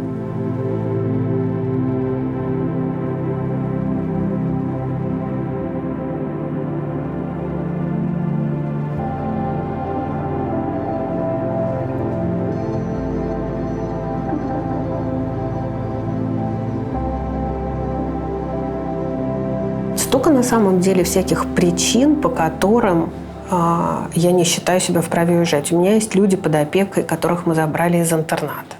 У меня есть чудесные Лысенковы брат и сестра Аня и Дима, которых мы тоже забрали из интерната в Понятаевке, у которых сейчас совершенно другая жизнь. И Анька сейчас работает в Пореченском хосписе санитаркой, но она будет работать медсестрой, потому что мы забрали сейчас в Нижнем ее диплом из школы. Она сейчас с репетиторами доучится и сдаст ОГЭ. После ОГЭ она сможет поступить в медучилище, и годам к 30 с небольшим она станет дипломированной медсестрой. Она потрясающая, умница, очень толковая, очень сердечная, очень удивительный совершенно интуит. Она удивительно общается, совершенно бесстрашная и преданная своему делу. И Димка тоже живет замечательной жизнью. У них сейчас у обоих есть свои квартиры. Димкина квартира сдается и ежемесячно приносит ему доход и деньги, которые поступают на его счет, а он живет в сопровождаемом проживании. У Аньки есть своя квартира, где она делает ремонт, у нее есть друзья, у нее есть жизнь, у нее есть работа. Она все это обожает, совершенно, у нее будущее есть. И я понимаю, что закон о распределенной опеке крайне нужен. Все, что сделано фондами, ЦЛП, перспективами, Росток в Пскове, кучей организаций, это все можно очень легко обратить в прах, если у них не будет законодательной основы. Ей стыдно говорить, но я прекрасно понимаю, что люди, которые возвращаются тяжело травмированными с Донбасса, среди них есть те, кто нуждается в паллиативной помощи, среди них есть те, кто в вегетативном состоянии, среди них есть те, кто с тяжелыми травмами черепно-мозговыми, и они никогда не вернутся обратно в свою человеческую личность. И я понимаю, что их матери, их жены через какое-то время, устав, нету все равно другой траектории пока в стране, кроме ПНИ. И это для меня дополнительный аргумент, рычаг, как хочешь назови, в сторону работы по закону распределенной опеки. И я буду встречаться, если у меня будет шанс, буду встречаться с политиками, с государственными деятелями и буду им говорить: ребят, это ваша ответственность. Вы этих людей туда отправили, это ваша ответственность теперь создать для них условия для нормальной жизни. Давайте, закон распределенной опеки нужен еще больше. Окей, вам были неинтересны сироты, вам были неинтересны дети алкашей, вы не можете сейчас сказать, что вам неинтересны вот эти ребята. Давай я еще раз уточню. То есть ты для себя вообще тему ответственности за войну перед украинцами закрыла? Ты сейчас думаешь о том, что происходит в твоей стране и что будет с Россией дальше? Нет, не закрыла. Я не могу ее закрыть. Я просто не чувствую себя ответственной за то, что произошло 24 числа, за старт этих действий. Хотя ты считаешь, что старт был 24 числа? Ну, это какая-то отправная точка. Я, конечно, понимаю. Вот сейчас уже looking back, понимаю, что нет, что это все очень долго готовилось, что это очень долго готовилось, реально больше 10 лет. Но мне трудно дается это понимание. Мне гораздо комфортнее было бы думать, что опа, все началось 24 числа. Нет, это не так. Когда сейчас мы посмотрели, вот, например, все изменения в Конституцию, когда ты смотришь на эти изменения из сегодняшней точки, на все эти формулировки, Господи, там же все это сказано. Почему я не обратила на это внимание? Почему я на это закрывала глаза? Когда я специально переслушала свое собственное выступление перед президентом на Валдайском форуме, там очень много было вопросов от разных журналистов со всего мира, связанных с российской военной мощью, с ядерным оружием, еще с чем-то. И я думаю, боже мой, в его ответах же все понятно уже тогда. Почему я на это не обращала внимания? Почему я жила только своей паллиативной помощью? Почему я жила только этой темой? Как это вообще позволительно? Вот здесь, конечно, я чувствую свою ответственность. Но я чувствую. Вообще, потому что я состою из чувства ответственности и чувства долга. Из счастья, любви и радости. И мне вообще свойственно чувствовать ответственность там, где ее можно не чувствовать. Поэтому, конечно, и перед украинцами, и перед россиянами, и перед белорусами, и вообще перед всеми рада была бы не чувствовать, но чувствую. И перед теми, кто уехал, и перед теми, кто остался. Вообще кошмар, на самом деле. Мой замечательный, дорогой, очень мне близкий человек, отец Алексей Уминский, он говорит: ой-ой-ой, ой-ой-ой, ты вообще-то не одна, ты вообще-то не центр вселенной. Вообще-то, знаешь, это не ты решаешь. Да мне кажется, человек всегда один. Умираем-то мы точно в одиночку. Или с Богом. Вот он говорит: научись. То есть нужно на Бога все переложить. Не надо на Бога перекладывать, надо просто понимать, что ты не всесилен. Знаешь, самая понятная мне, близкая и родная молитва, которую я освоила, выучила, как ни странно, когда училась в Англии много лет назад, это тоже 90-е годы. Я ее там увидела, она очень Слушай, она здесь, вот она. Этот магнит со мной всю жизнь ездит по всем квартирам, по всем странам, по всем холодильникам и не только. И там написано: Господи, дай мне сил изменить то, что я могу изменить, дай мне терпение принять то, что я не могу изменить, и дай мне мудрость отличить одно от другого. И я это купила в одной из протестантских церковок. И вот это вот то, что я все время говорю, и Уминский про это, да, вот помудрее надо быть. Ты не можешь, не все от тебя зависит. Это слишком самонадеянно, слишком тщеславно и слишком амбициозно думать, что ты за всех отвечаешь, но тем не менее, что я могу поделать? У меня есть это чувство ответственности. Поэтому ответ на твой вопрос – нет. Я не снимаю с себя ответственность за вот это все. Я благодаря твоему интервью с Николаем Ипле стала стараться разделять вину и ответственность. Но я гораздо больше чувствую себя в силах менять что-то для людей, которые здесь. Знаешь... Объясни, пожалуйста, людям, которые не здесь, почему ты не считаешь всех тех, кто здесь, соучастниками. Это очень важный дискурс в споре. Я считаю, что те, кто уехал, имеют право так говорить, потому что любому человеку нужны слова для того, чтобы оправдывать свои действия, для того, чтобы стать уверенным в том, что то, что ты сделал, это правильно. Они уехали, им трудно, им тяжело. У них изменились финансовые, социальные, бытовые условия. Они лишились работы, лишились привычного школа, поликлиника, аптека, магазин. Куча всего лишились. В такой ситуации решит, едем обратно. У нас химчистка под боком была, нам было хорошо. Это невозможно. Это слишком важный внутренний шаг сделанный. И люди должны находить опору внутри себя.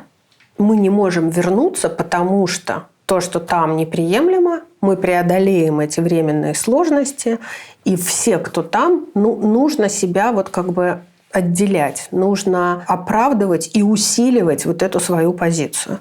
И они выстраивают этот барьер. Им кажется, что каждый новый уехавший, соответственно, приехавший к ним, это тот, кто... мы правильно сделали.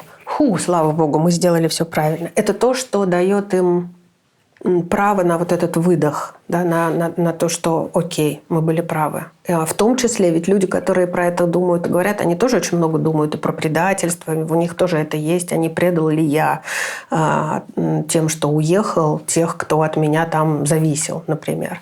Потому что есть люди, которые остаются, я не могу уехать, у меня тут бабушка и дедушка, а есть кто уехал, но у них тоже тут бабушка и дедушка. И им тоже от этого тяжело. Так вот,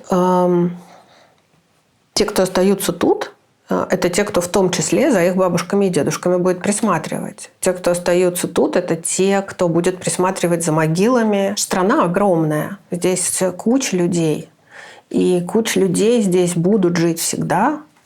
И даже в мои 46 лет это третье государство. Я живу в той же стране, но это третье государство. Государство конечно, власть конечно, Путин конечен, ОНФ конечно, ядро конечно. Все это конечно. Страна не обязательно конечна.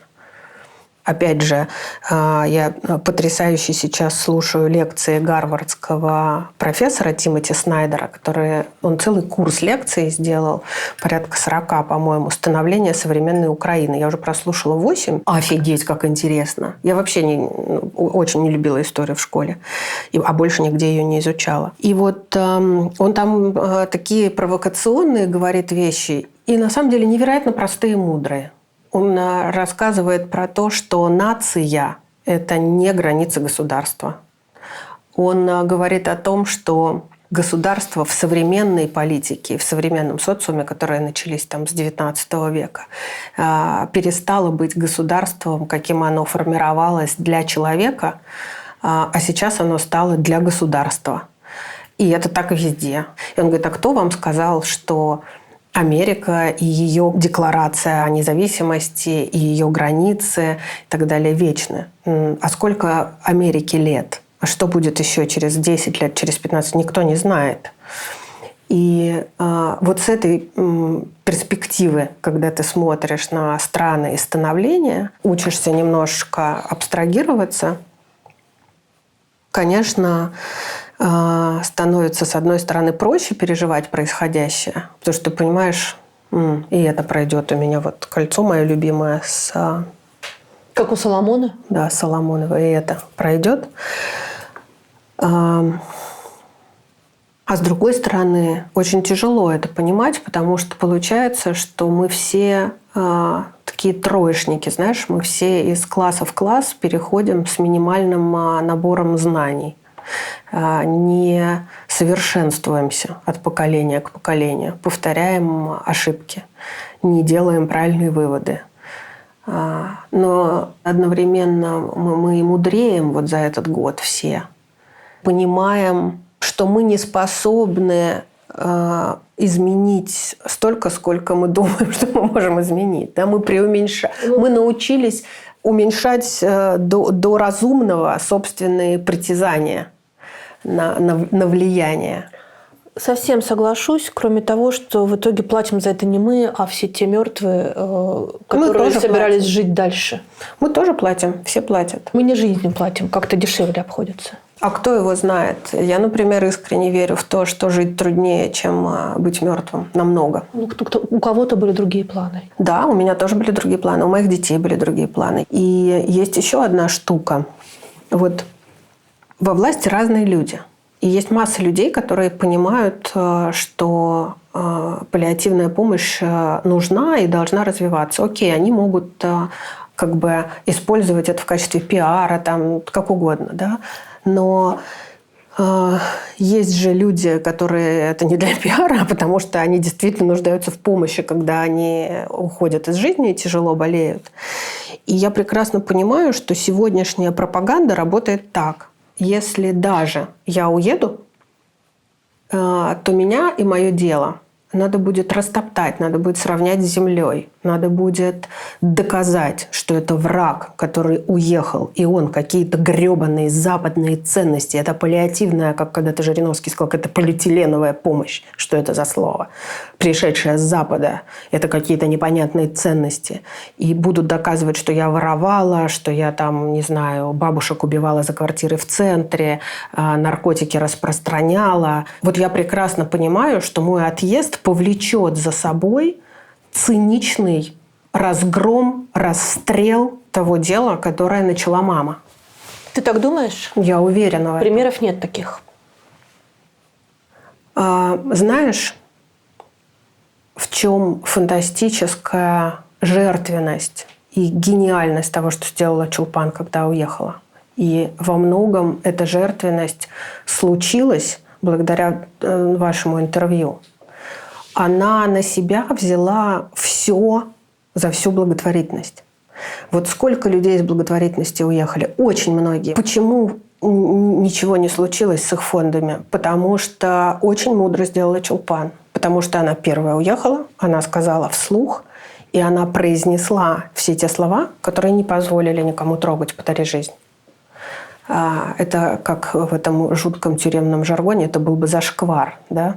То есть она позволила всем, у кого чесались руки и языки, ее персонально назвать предателем, и мы все продолжили тут спокойно жить и работать. Она на себя взяла вот эту вот всю ненависть. Вот у нас враг. Почему я про это заговорила? Я сказала, что нет прецедентов, чтобы человек уехал, а дело его топтали. Вообще, почему нет? Есть, конечно. Приведи пример. Нет ни одного закрытого театра, нет ни одного закрытого медицинского учреждения в связи с отъездом их руководителей. То, что СМИ были разгромлены, так они были разгромлены задолго до 24 февраля. Артисты и наследие любимейшей моей Аллы Борисовны Пугачевой. Я пыталась... А что ты сделаешь в песне «Миллион алых роз»? И вот мне ничего не сделаешь. Мне очень важно. Я, например, считаю, и я хочу, чтобы она это тоже слышала, что ее влияние в этой стране, не в государстве, а в стране, это разные вещи. Она тоже прошла через несколько государств. Ее влияние выше, чем влияние любой партии, любого правителя. Поэтому она все равно победитель, конечно. Она все равно победитель. И это огромная, вот в ее случае, это огромная победа и свобода, что она демонстрирует свое несогласие. Вот так. Это очень формирует людей. Это очень круто. Ну, в общем, окей, может быть, не было. Я и первой быть тоже не хочу. Ты абсолютно уверена, что в случае твоего выхода из игры, назовем это так, отъезд или просто неучастие, фонд, центр паллиативной помощи и вообще сама идея с паллиативной помощью и реформой психоневрологического интерната. Я уверена, не уверена. Это то, чего я боюсь, и то, что есть же масса каких-то дебильнейших каналов в Телеграме и каких-то очень странных людей, которые такое пишут про меня. Ну, вот кажется, знаешь, вот так вытащи эту заглушку, и оттуда просто польется, вот как то, что было и с Володей Мао, кстати. И что я этот иностранный агент, который в Англии учился. Ну, у меня действительно так сложилась жизнь, что я училась в Англии, я работала в ЮКОСе с Ходорковским, я работала в Каспаровче с Каспаровым, я работала с какими еще врагами народа я работала. С Чубайсом тоже у меня там какие-то, очевидно, родственные связи. В общем, меня там еще в Кембриджском университете еще завербовали. И наркотики тоже мне вменяются в вину, что, конечно, я не ради обезболивания этим занималась, а ради, видимо, увеличения наркотрафика. И должность, и какие-то украденные деньги, и какие-то купленные как-то не так... Ну, в общем, короче, чего только нет. Человек слаб. Заставить человека неуверенного в себе, в своем будущем, в своей собственной силе, в своих правах, разувериться в ком-то очень просто. Потому что намного проще. Ну все ясно. Поверить, что кто-то, ну скажем так, был неправ, проще, чем верить в то, что человек действительно старался что-то изменить. То есть это условное ведро компроматов, которое на тебя где-то есть, оно тебя держит в тревоге? Нет. Оно меня не держит в тревоге. Я же знаю, что это все ложь. Но я не хочу, чтобы оно выливалось в СМИ. Я не хочу, чтобы это происходило. Да, я не уеду, потому что я здесь нужна, у меня есть обязательства, и потому что я очень боюсь, что если я уеду отсюда по собственной воле, то мне вслед в качестве мести будет разрушено это дело. Поэтому, если я буду вынуждена уехать, то это уже совершенно другой вопрос. Но я хочу тут быть, тут стареть, тут болеть, тут умирать, хочу тут быть. Понимаешь еще, что вот эти все разговоры про коллаборационизм, которые несутся со стороны, на мой взгляд, псевдолиберальной общественности, они заканчиваются тогда, когда им нужна помощь. Ну что же вы к коллаборационисту-то обращаетесь? А ведь это так, вот когда говорят, вот как ты же государство, которое одной рукой то, а другой рукой это. Мы все очень много делаем одной рукой одно, а другой другое. Ну так вот жизнь устроена.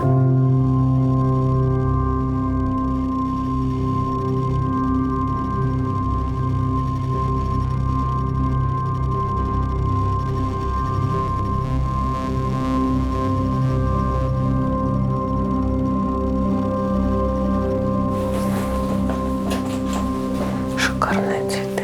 Да. Есть где-то фотка мамы с таким букетом в Амстердаме.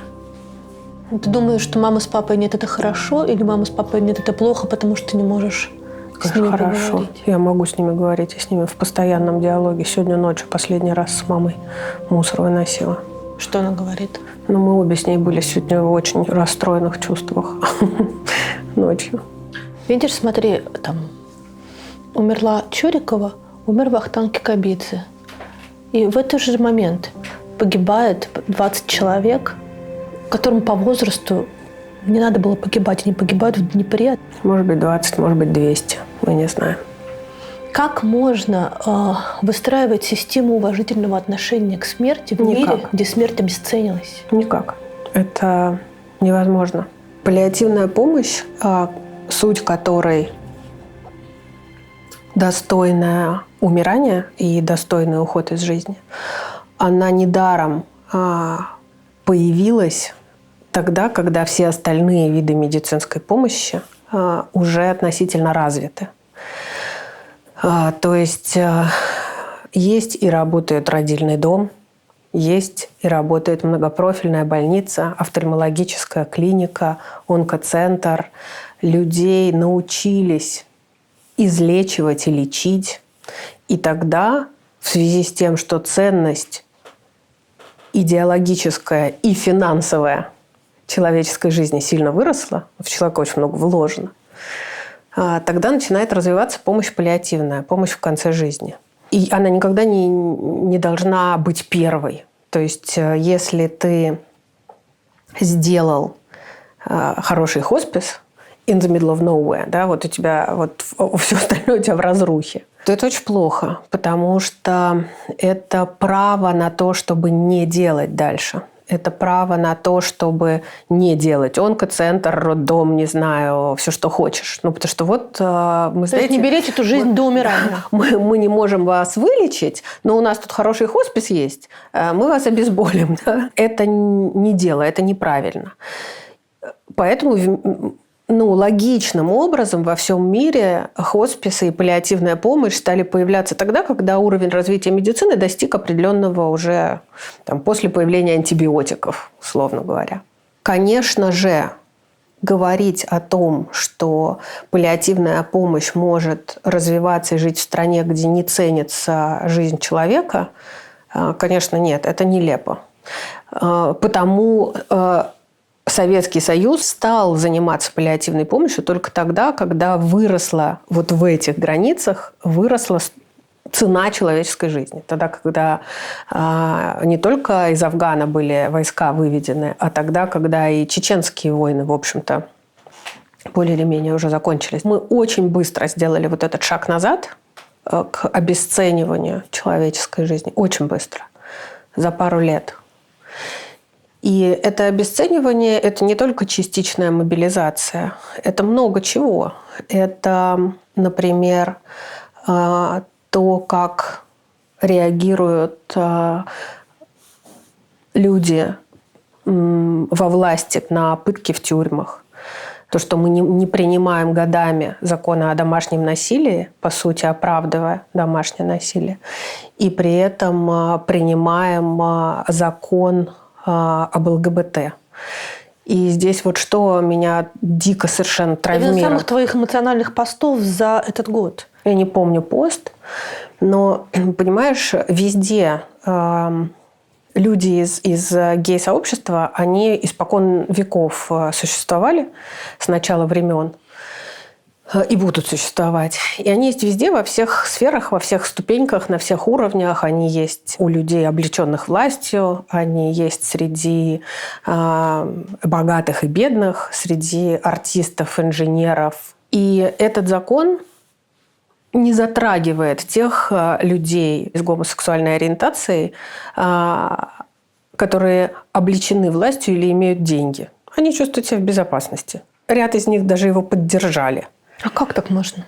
Я не знаю, как так можно. Надо спрашивать. Это безумие. Этот закон об ЛГБТ-пропаганде, он тоже про то, что не ценится человеческая жизнь. Потому что те, кто с деньгами, добившиеся успеха, те, кто во власти и кто живет с человеком своего пола, они никак не пострадают. А вот условные девочки в каком-нибудь там деревне под Воронежем, которые вдруг поняли, что у них есть влечение друг к другу, и они держатся за руку, и, может быть, их кто-то застукал целующимися, вот им набьют морду, их отовсюду изгонят, они покончат с собой от избыточного давления. Это же тоже неуважение к человеку и к его жизни. Да? Количество суицидов среди подростков из-за этого закона страшно вырастет. Объем домашнего насилия из-за этого закона страшно вырастет. А количество людей с гомосексуальной ориентацией никак не изменится. То же самое суррогатное материнство. Мы одной рукой делаем и говорим про то, что нам нужно повысить продолжительность жизни в стране. Нам нужно работать. У нас есть нацпроект «Демография», нам нужно повышать рождаемость. И мы объявляем частичную мобилизацию, отправляем кучу молодых людей, в общем, на, можно говорить, неочевидную смерть. Может быть, они не погибнут, но на значительно более вероятную, чем если бы это не произошло. Правда же? Да, наверное, для нацпроекта «Демография» это не очень хорошо. Поэтому что же сделать? Ага. Мы предложим им всем бесплатно сдавать сперму в банк спермы. Чуваки, вы 3 месяца назад про суррогатное материнство такого наворотили, что вот это меня, конечно, потрясает. Омерзительные вещи нам преподносят, нам, обществу. Пропаганда преподносит как вещи разумные, правильные, ориентированные на качество жизни. Это ужасно совершенно. Это ужасно тяжело. Опять же, я Общаясь с людьми на разных уровнях, которые являются чиновниками, у которых есть право и возможности влиять на принятие решений, да масса из них в ужасе. Масса из них в ужасе. Почему не молчат? Ну, все по разным причинам, наверное, молчат. Кто-то не хочет сидеть в тюрьме, кто-то не хочет лишиться благ, кто-то считает, что промолчать – это минимальное зло, что он на своем месте будет. То есть молчание золота вот это? Ну, в нынешней ситуации, это цитата, «молчание больше не золото, а динамит», но на каком-то этапе, понимаешь, человек слаб. И страх перевешивает очень часто. Страшно.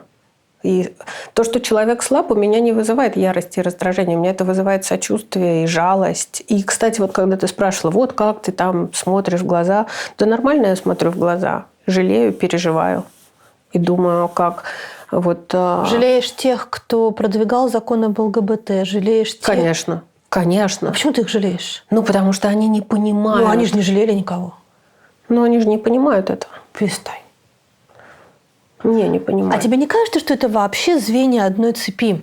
Ты, которая боишься громко говорить в, там, не знаю, в присутственном месте, или велишь человеку, который говорит с тобой, спрятать телефон, или человек, который мужчина любит мужчину, женщина любит женщину, они живут вместе, и они боятся просто выйти в люди вместе или просто сказать, что они любят друг друга. Это страх, который ведет к лицемерию и понуждает человека все время жить в бесконечном вранье. Нет. Страх совершенно не обязательно ведет к лицемерию, и лицемерие не обязательно равно страх. Страх побуждает жить во вранье, но вот там не обязательно вот так корреляция. Но вранье это и лицемерие есть. Нет. Почему? Лицемерие – это когда ты сам, являясь, хотел сказать, инагентом, сам являясь представителем ЛГБТ, инициируешь и поддерживаешь вот этот закон. Являясь противником войны, ты поддерживаешь ее ход. Являясь противником ограничений свобод человека, ты ограничиваешь свободу. Ну, я вижу разницу между ложью и лицемерием. Мама моя убеждала мою бабушку. Бабушка говорила, не брехушка. А мама говорила, да она не врет, она фантазирует. Да, должна быть выгода. Во вранье есть выгода, а в фантазии нет выгоды. Для меня вот эта вот какая-то законотворческая истерика, вот это меня сейчас потрясает на самом деле. И это же не только про значит, ЛГБТ, суррогатное материнство. Сейчас мы давайте введем понятие «предатель». И, как чудесно Саша Семин сказала, давайте введем понятие «презумпция предательства». И тогда мы предателями будем считать всех, пока они не доказали обратного. Как круто. Мы же по закону должны действовать. Если мы столько людей объявляем предателями, мы же должны закрепить. Ну и на агентство, мне кажется, что это презумпция предательства. Ну да, но давай закрепим этот термин законодательно. Совет по правам человека это предлагает.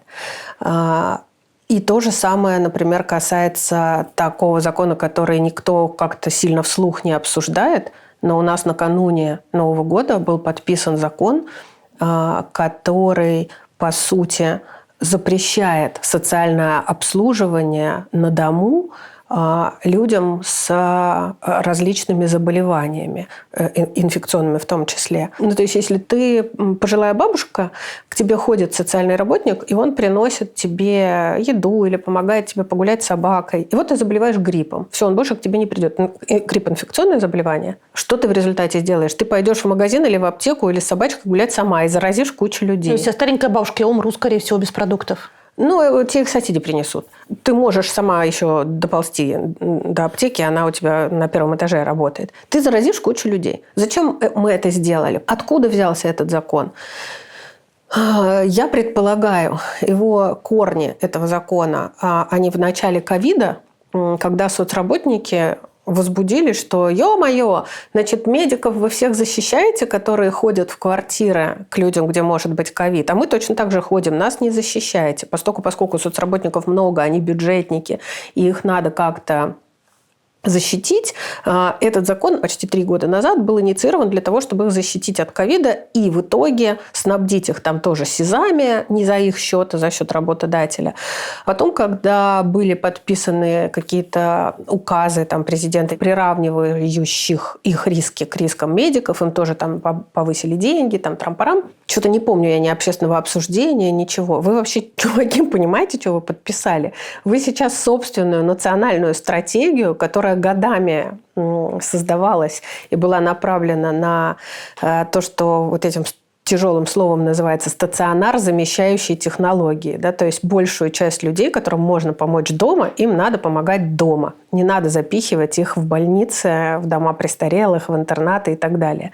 Система долговременного ухода, расширение полномочий социальных работников, распределенная опека. Вы вот этим все это перечеркнули. Все перечеркнули. Я понимаю твою боль по этому поводу, но не кажется ли тебе, что переживать об этом – это примерно как вот горит дом, а ты переживаешь, что ты цветы на подоконнике не полила? Дом, сгорел, все уже. Ну, отчасти да, с одной стороны. А с другой стороны, понимаешь, когда у тебя очень большой дом, и он очень долго горит, у тебя куча людей. Есть шанс, что что-то останется? Ну, просто пока ты можешь помогать, ты должен помогать. Пока ты можешь помогать, нужно помогать. И нужно противостоять неразумным вещам. Вот я хочу противостоять неразумным вещам максимально долго. В целом неразумно все происходит. То есть нельзя остановить все и попытаться остановить войну, а потом заняться всем остальным. Ну, почему? Кто-то должен останавливать войну, кто-то должен лечить тех, кто пал на поле боя, неважно с какой стороны. Кто-то должен принимать роды у женщины, которая рожает. Запихните обратно, у нас тут война, все рушится. Не рожайте. Это невозможно. Понимаешь, жизнь все равно продолжается. И есть куча людей, которые вообще никак в это не вовлечены. Вот в психоневрологических интернатах живет 160 тысяч людей. Допустим, что все, кто там находится, дурачки, хотя это не так. Допустим, что все вот эти вот дурачки, они-то чем виноваты?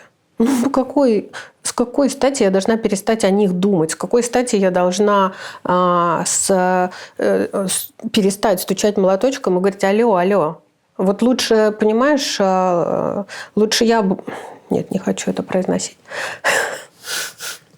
Ты знаешь... Просто у меня сейчас молоточек, с которым я хочу стучать, в голове сомкнулся с кувалдой пригожинского упыря. Почему я должна сдаваться и отступать, и уступать кому? Уступать людям с кувалдой, которые творят беззаконие? Вот, кстати, вот эта вот история с кувалдой, это видео, которое просто изменило меня навсегда. Да, это очень тяжелый момент. Очень тяжелый момент. Когда ты понимаешь, что ни один институт в твоей стране, включая омбудсмен по правам человека или уполномоченный по правам человека, ничего не сказали. Гражданин вашей страны убивает кувалдой другого гражданина вашей страны на территории вашей страны.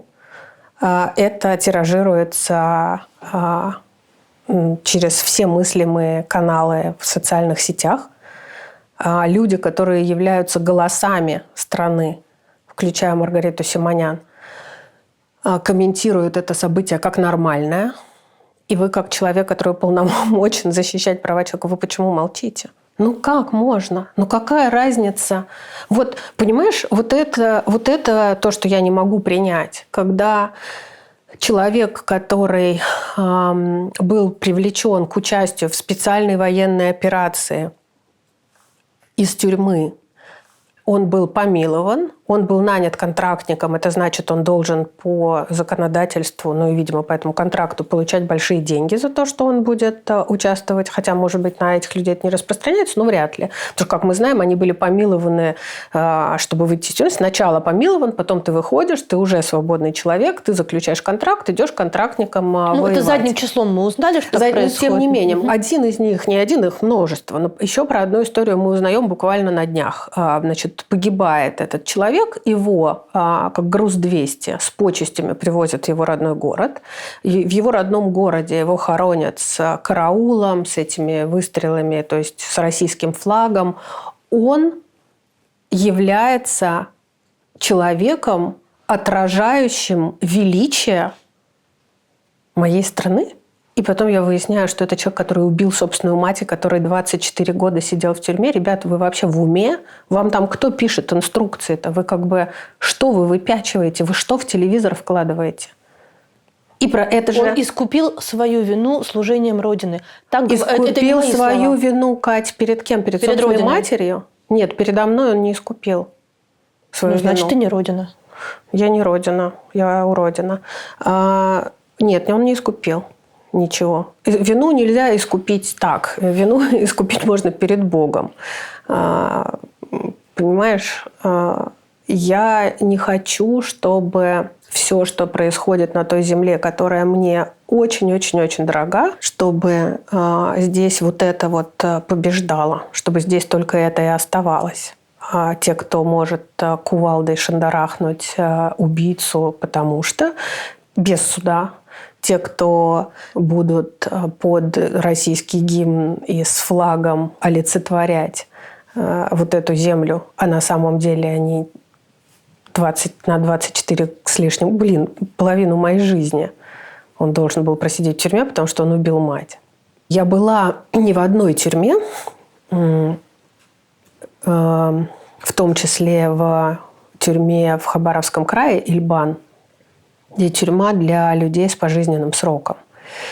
И мы там проверяли СОНФ качество оказания медицинской помощи. Нужно сказать, что в городе Эльбан самая качественная медицинская помощь оказывается в этой тюрьме. Там есть возможности, которых у простых горожан нет. У них даже такая шутка есть, что если ты хочешь качественное обследование, сначала тебе нужно получить пожизненный срок.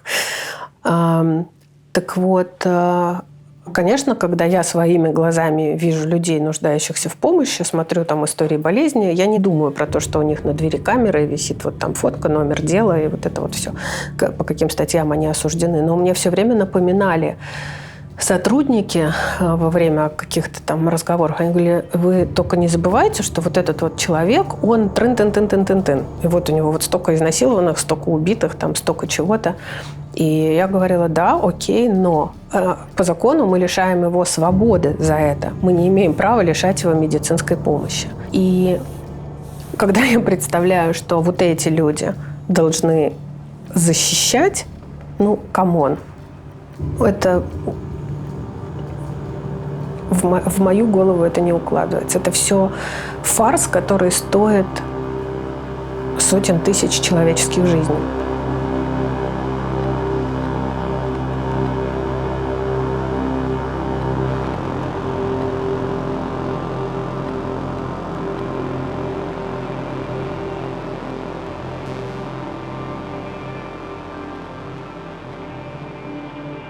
Много лет назад в открытой библиотеке ты инициировала эту тему, и был диалог с Сакуровым у меня о смерти. Сакуров, который был на войнах, он говорил, что смерть ужасна и отвратительна со своим опытом. А я говорила, что вы, Александр Николаевич, конечно, наверное, так бывает, я не знаю, но я могу вам сказать, что смерть может быть совершенно потрясающим завершением жизни. Ее можно подготовить, ее можно встречать торжественно. Она может произойти после нескольких дней или недель такой концентрированной любви и всечастия. Иногда и очень часто, если мы хорошо сработали в хосписе, мы слышим от родственников, от семьи, что мы за всю жизнь не были так счастливы, как эти 2-3 недели в хосписе. И я только сейчас, в этом году, стала понимать, о чем он говорит. А он там прям фразу такую произнес. Что вы, Нюта, знаете, шел человек, и вдруг он там наступил на мину, и от этого человека только резинка от трусов на кусте висит. Где уж тут величие? Человек с планами, с идеями, с мыслями. Я только сейчас начала понимать, о чем он говорил. Я даже ему звонила и извинялась. Ему звонила и говорила. А что он тебе ответил?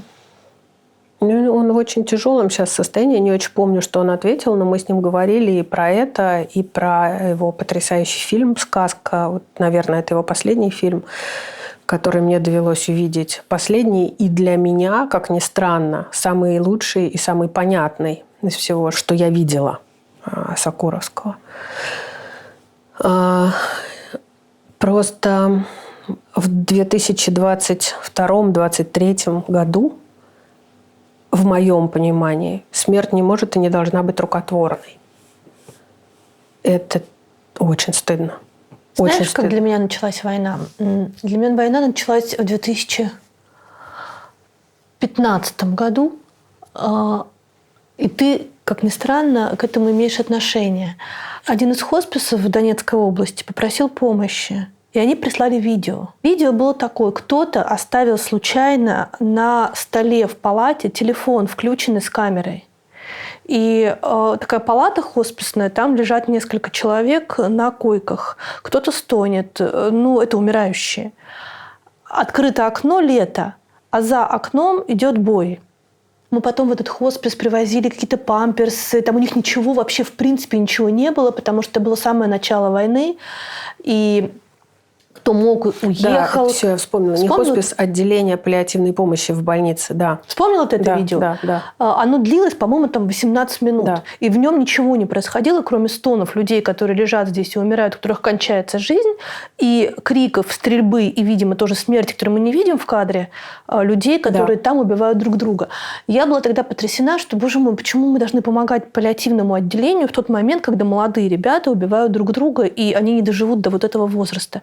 Вот так для меня началась война, и так я стала понимать, что, скорее всего, в Донецке все было классно, раз уж у них есть паллиативное отделение, да, и хоспис вообще, если они об этом думают, и вот туда пришла вот так война. Да, это ужасно. Смерть не должна быть рукотворной. Если мы, человечество, которое хоть как-то, хоть какие-то уроки извлекает, конечно, знаешь, сейчас все по-другому звучит. «Больше никогда», которая столько раз произносилась после Второй мировой войны, и песня, над которой мы ржали, и которую вот с такими лицами пели там в школе: «Ядерному взрыву нет, нет, нет, солнечному миру, да-да-да», как это все сейчас по-другому звучит. И как для меня было такой показухой, казалось, когда поднимали взрослые или пожилые люди тост за мир. Мне казалось, что ты, хрень какая-то, кончайте вы уже со своей Второй мировой войной, вот эти вот аллюзии, можно уже, хватит. И когда ты понимаешь, что, встречая Новый год 2023, даже все пациенты хосписа, наверное, если пьют шампанское, то пьют вот с этим тостом, это очень страшно, это очень плохо, это отвратительно. И мы занимаемся тем, что мы созидаем, да, мы охраняем и бережем каждую минуту жизни человека, пожилого, может быть, одинокого, может быть, нет, может быть, брошенного, может быть, нет, это не важно. Но если человек, рождаясь, приходит в мир, его берут на руки неравнодушные руки, то он также из этих неравнодушных рук должен переходить в другой мир. И понимать, что параллельно с этим происходит со всех сторон убийства, мне вот совершенно не важно, с какой стороны кто в кого стреляет. Мне важно и тяжело от того, что кто первый начал. Это как в школе, это всегда важно, кто первый начал. Потому что нет такой войны, и не было такой войны, которая не закончилась бы переговорами. И вообще нет такой войны, которая бы не закончилась. Это значит, что, простите, может быть, можно было все-таки не начинать. И в наше время, мне кажется, война может быть кибернетической, экономической, там, санкции, не знаю, железный занавес. Но не люди. Нельзя воевать людьми. Нельзя воевать людьми. Воюйте чем-то другим. Страшно совершенно принимать в хоспис пациентов, которые стали хосписными пациентами в результате этой войны. Это очень страшно. И это родственники, у которых совершенно другое в голове. которым это не так, как принять смерть своего сына, принять инвалидизацию своего сына в результате болезни или в результате ДТП, которое, да, всегда может случиться. Да? Здесь совсем другие у жены, у матерей, у детей, другие мысли и другие метаморфозы с ними происходят. Мы все это все еще увидим и почувствуем, к сожалению. Но когда я поняла, что, например, частичная мобилизация может коснуться моих сотрудников, мне так стало за них страшно, потому что как же так? Я столько лет, столько труда, столько усилий вкладывала в то, чтобы говорить людям: не убей, естественно, а просто береги, береги, береги, береги, береги. Вот каждый раз думай, что на этой койке самый дорогой, самый близкий тебе человек. И неужели кто-то из сотрудников вот так выращенных может быть мобилизован? Мне было тяжело, когда у нас из Центра паллиативной помощи 5 человек записались добровольцами. Да, это тяжело. Очень разная страна, очень разные люди, очень разный эффект в семьях от того, как они пережили 90-е. Очень разный уровень достатка, дохода. И даже те люди, которые приехали откуда-то работать в Москву, потому что здесь проще заработать, то, что для них, работающих в системе здравоохранения в Москве, где очень хорошие деньги, даже для них оказалось, что это способ заработка, это страшно стыдно. Это способ заработка или все-таки это выражение определенного рода патриотизма? Не говорила ни с кем, кто ушел добровольцами. Слушай, люди очень разные, очень разные. Знаешь, среди медиков огромное количество людей, которые из семей с военными корнями. Вот где папы военные, а мама там учительница, медсестра, медик. У них совершенно вообще другой взгляд на это все. И очень поучительно и интересно с ними общаться, слушать, говорить обо всем. Да, боже мой, беженцы, которые здесь есть у нас в России, у них тоже совершенно разные истории, совершенно разный взгляд. Большинство людей, вне зависимости от позиции, мудрее, чем они выглядят, когда мы видим результаты соцопросов. И большинство людей стараются вообще молчать, я бы сказала так. Для меня очень показательным был вчерашний разговор в маникюрном салоне, когда все девушки там вокруг нас, так сложилось, было 4-5 человек. Они все как бы в ужасе от происходящего, они все осуждают, говорят: мы мечтаем увидеть, когда будут наказаны те люди из Министерства обороны, воровство которых привело к тому, что наша армия сегодня там... То есть они не против войны, они против того, как плохо экипированы, мобилизованы. Да. И когда ты им задаешь вопрос впрямую, вы там против или вы поддерживаете, то они отвечают: знаешь как, мы настоящие патриоты России. Понимаешь, это же вот это вот что, не называть своими именами. Я тоже настоящий патриот России. Настя Татулова, моя подруга. Вот она выросла в семье, где отец капитан флота, да. Это семья, в которой страна, правила, закон, порядочность – это вещи, которым даже воспитывать не надо, которые не надо своим детям. Это то, что впитывается. Она феерический патриот своей страны. Невоздержанная на язык – да. Правду матку рубит, не думая – да. Но она не то, что не враг государства, она фантастический защитник этого государства, гораздо больший, чем многие, кто себя так выпячивает. Ты не поверишь, но я тоже патриот своей страны. Ну вот. Понимаешь, вот не патриот тот, кто, хотя он будет называть себя патриотом, тот, кто покупается и продается именно... Вот патриотизм, который можно купить, это не патриотизм. А патриотизм, когда ты со своей страной, когда ей там хреново, Татулова же очень хочет быть здесь. Она хочет быть здесь. Она хочет быть здесь. И она хочет, чтобы ее дети были здесь, в этой стране. Я верю. И масса уехавших хотят быть здесь. Но есть и люди, которые уехали, которые и не хотели быть здесь. И для них это такое, такое как подстегивание, такое: о, наконец-то произошло что-то, что нас отпускает, что разрешает нам уехать. На мой взгляд, если я себя считаю патриотом этой страны, то я прежде всего считаю себя патриотом людей.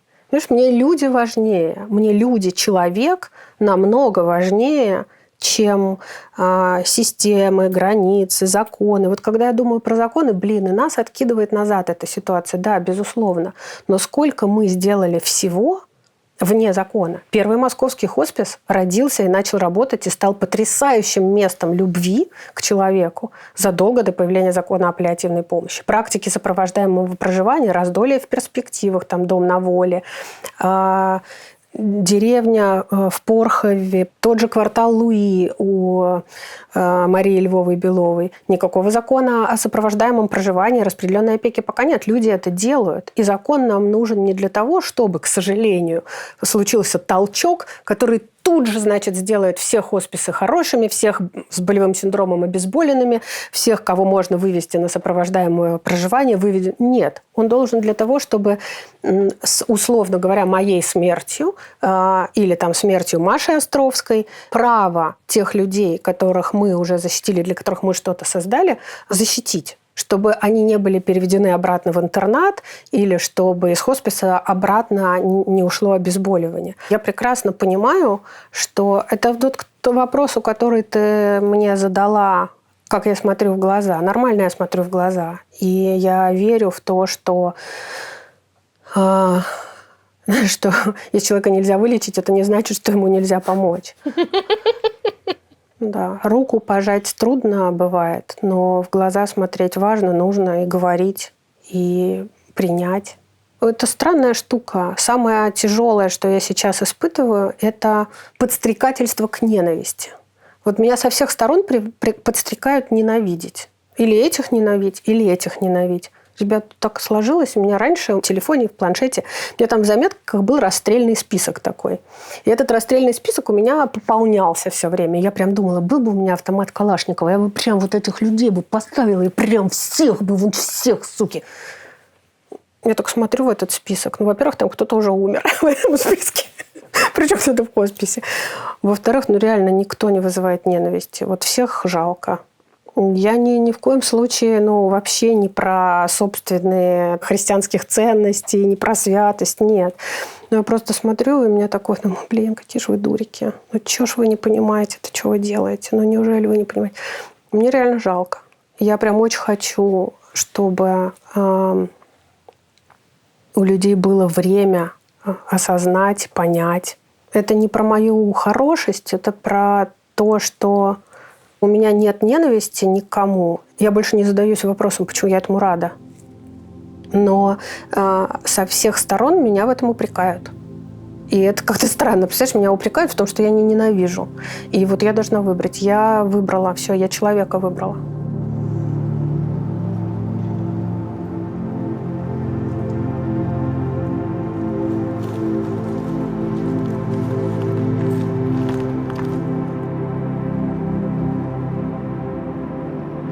Ты за этот год была по крайней мере, я знаю о 2 важных для тебя, не знаю, концертах. Ты была на концерте Земфиры, ты где была, в Стамбуле? В Стамбуле. И ты была на концерте Океана Эльзы.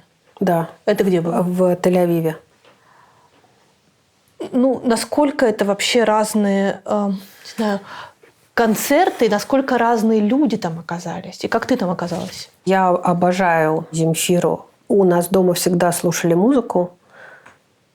И мои родители с уважением относились к моим странных для них вкусам, с огромным уважением. Папа обожал Шнитке, Скрябина.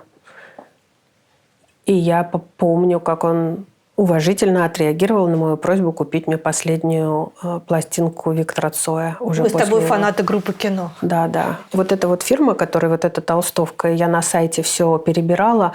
Пожалуйста, Цветаева, Довлатов, Бродский. Почему вы Цоя не сделали? Они не сделали Цоя на толстовке. Сделайте, пожалуйста, Цоя. Сделайте, пожалуйста, Цоя. Я буду покупателем. Папа купил мне пластинку Цоя. И когда я дома поставила этот черный альбом, у себя в комнате закрыла дверь, слушала и страдала, он через какое-то время зашел и сказал: слушай, ведь очень однообразно все вот это пум-ца-ца-ца, пум-ца-ца. Я говорю: пап, дверь закрой. Купил, спасибо, до свидания. А потом папа, когда уже стал тоже тексты слушать, он сказал: вот Вот надо было ему разбиться после этой песни. Это последняя его песня или нет? Я говорю, какая? «Перемен, мы ждем перемен». Вот это гениально. Вот надо было сразу после этого. Я говорю, нет, папочка, это не последняя оказалась. Вот. И я в какой-то момент абсолютно подсела на Земфиру, поняла, что вот удивительное сочетание голосовых ее данных, текста и энергетики, что я просто после альбома «Вендетта» я его слушала и подумала, ой-ой-ой, я сейчас еще один раз его включу и выйду в окно. Она действительно невероятно энергию передает, самую разную свою энергию. Она прямо ее передает. И сколько-то лет назад, думаю, лет, наверное, 5-6 назад, я только тогда вот открыла для себя «Океан Эльзы» и стала слушать. И я прям помню вот такие прогулки по зимней темной Москве, когда я пыталась похудеть. И я так, надо ходить. Никакой нагрузки другой, кроме ходить. Я просто вообще не принимаю. Полы мыть и ходить вот я могу. И я ходила по вот этой набережной бесконечные километры с океаном Эльзы в ушах. И все это выучила. У меня бабушка немножко, которая мамина мама, вот Маруся, она знала суржик. И очень много в ее словах из казачества было слов. И я с удовольствием это все разбирала, тексты. Обожаю, совершенно невероятная музыка. И, конечно, когда началась война и стало понятно, что здесь они никогда не окажутся, думала, вот теперь я их живьем уже никогда не услышу. Так, если Земфиру хоть раз слышала, вот они останутся для меня в записи только. Концерт Земфиры в Стамбуле – это был концерт, который собрал вскоре после отъезда многих, собрал очень многих людей. Мы прям большой компанией поехали на концерт Земфиры в Стамбул на выходные. Человек 20, наверное. И все знали, что на этот же концерт приезжают люди из Армении, из Израиля, из Болгарии, из Черногории. Куча уехавших. Это было такое прям вот паломничество. И я тоже поехала с очень тяжелым сердцем. Это, знаешь, когда началась война гор Нахапетян, он мне сказал, да, не волнуйся, пройдет несколько месяцев, и ты к этому привыкнешь. Я говорю, как? Во-первых, это кончится через несколько месяцев, а во-вторых, к этому нельзя привыкнуть. Он говорит, поверь, можно. Пройдет несколько месяцев, ты к этому привыкнешь. Для Гора, родом из Армении, это далеко не первое вооруженное столкновение и конфликт, связанный с границами, нациями, народами, да, Нагорный Карабах, Арцах. Но я подумала, оказывается, Гор циник. Я никогда этого не замечала. Сейчас я понимаю, что Гор не циник. У него просто есть жизненный опыт. К сожалению, мы привыкли все уже к этому. Мы привыкли жить в этой повестке. Это совершенно не так сейчас все звучит, как это звучало в марте и даже как это звучало в октябре, когда мы поехали на Земфиру. И я помню эту огромную очередь, что мы идем на этот концерт. Помню вот это странное очень чувство узнавания в очереди людей. И мы были все жутко подавлены. Мы встречались, обнимались и все плакали. Мы все чувствовали себя виноватыми, мы все чувствовали себя поверженными, раздавленными. Вообще это очень была тяжелая публика. Это были люди, объединенные изгнанностью, осознанием собственного бессилия и как какого-то, что мы сделали не так.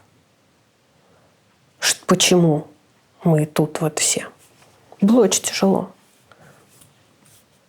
И выходили мы после этого концерта с ощущением общности, но, знаешь, такой вот общности, когда тебе бы, наверное, не хотелось вот это чувство общности снова повторять. Очень тяжело. Потом прошло еще время, это был декабрь, кажется. И я вот была как раз в командировках в Израиле, и мне подарили билеты на океан Эльзы. Я думаю, супер, я пойду на океан Эльзы. Я вообще без всякой задней мысли туда шла.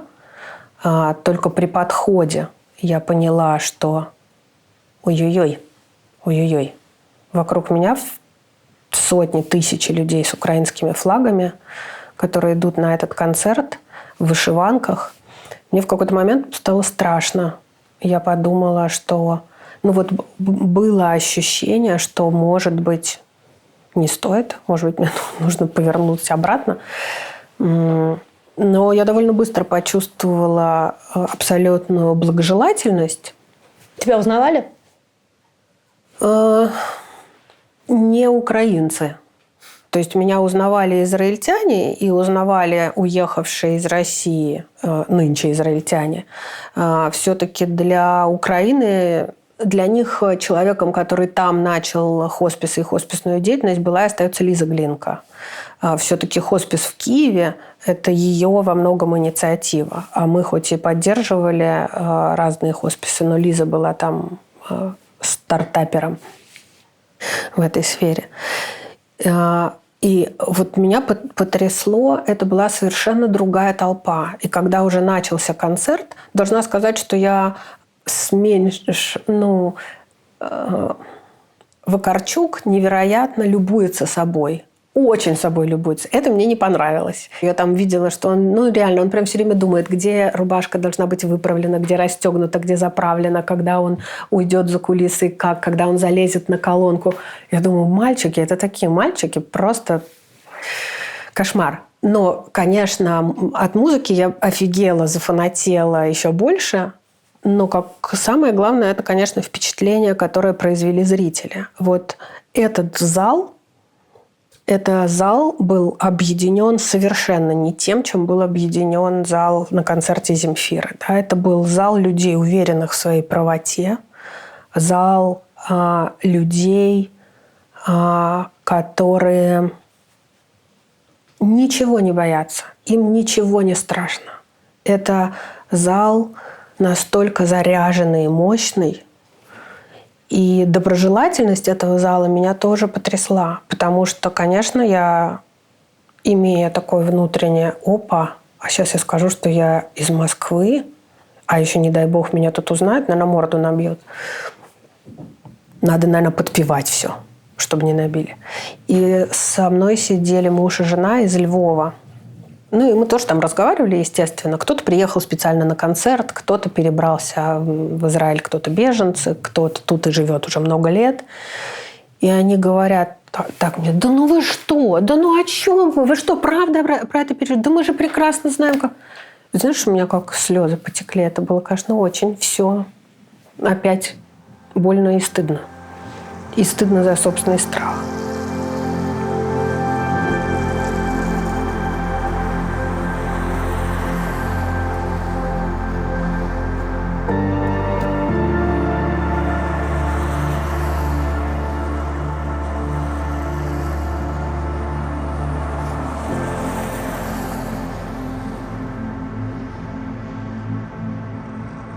Когда придет тот момент, когда ты скажешь «факов», и у тебя кончится надежда, у тебя кончится вера в то, что ты делаешь, когда ты... Не знаю, Катя.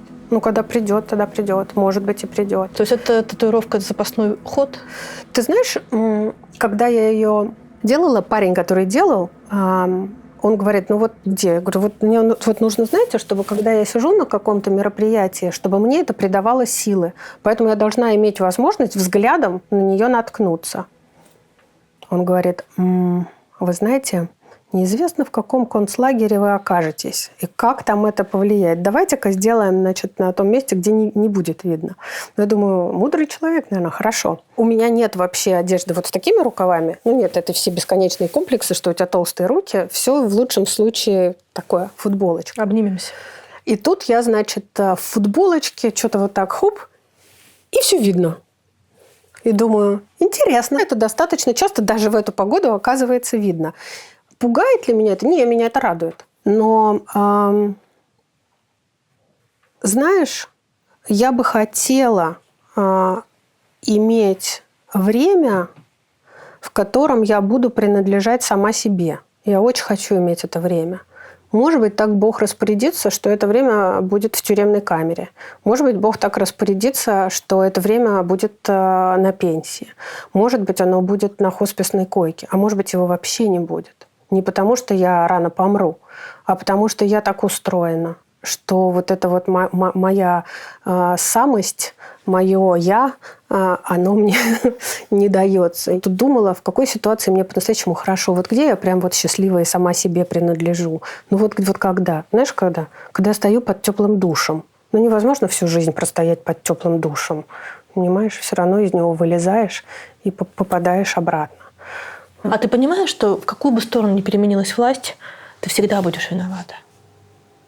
Да я всегда буду виновата, потому что я так устроена. Я в своей башке всегда виновата. Понимаешь, вот это отвратительное свойство моего характера жить с чувством вины, долга и обязательств. Я бесконечно все время виновата и ответственна, и да плевать мне в конце концов. Я надеюсь... Нет, не так, мне не плевать.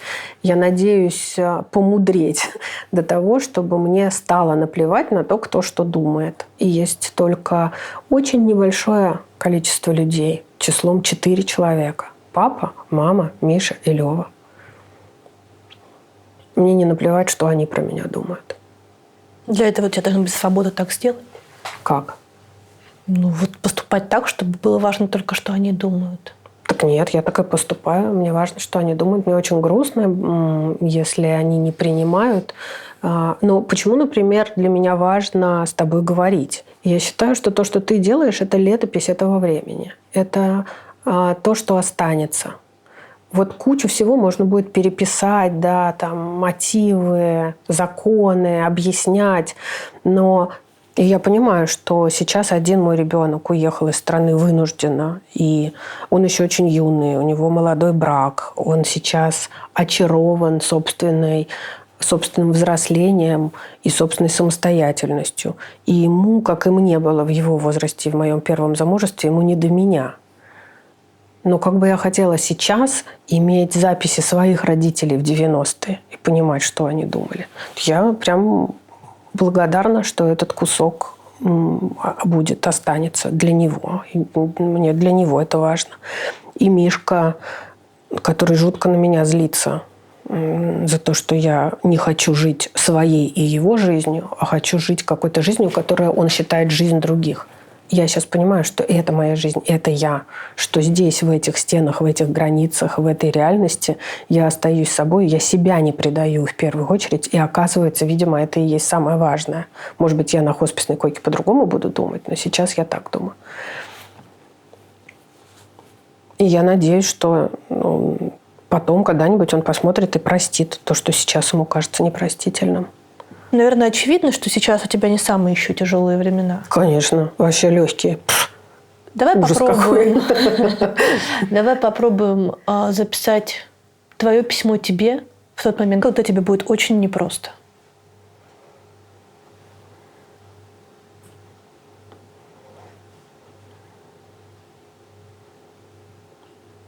Не хочу.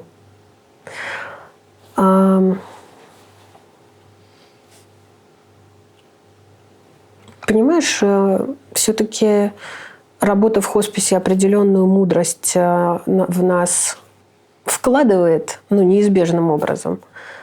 А с другой стороны, пока человек сам свою собственную жизнь не проживет, свой собственный опыт не приобретет, на самом деле он нифига не мудреет. Наверное, потому и поколение из поколения, 3 поколения живут какой-то общей памятью, а дальше опять все обнуляется. Потому что мы не умеем на чужих ошибках учиться. И я прекрасно понимаю, что, опять же, это же неспроста люди на хосписной койке никогда не жалеют о том, что они не успели, не доделали, не доработали, не дозаработали. Они жалеют только о том, что они не долюбили, не попросили прощения, не простили, не добыли с кем-то. Поэтому, наверное, когда мне будет совсем плохо, вне зависимости от того, почему это будет из-за болезни или из-за влияния каких-то внешних обстоятельств, наверное, я буду себе говорить: ну и дура ты была, Нюта. А с другой стороны, выбор – это такая штука, выбор имеет значение и смысл в тот момент, когда он совершается. Вот сейчас я принимаю такое решение, совершаю такой выбор. В данных обстоятельствах, в этих условиях, в этой моей голове и в том объеме мудрости и глупости, в которых я нахожусь, это единственное правильное и приемлемое для меня решение. Оглядываясь сейчас назад на свою жизнь, я вижу много всяких глупостей, но я ни про одну глупость не могу сказать, что это было неправильно.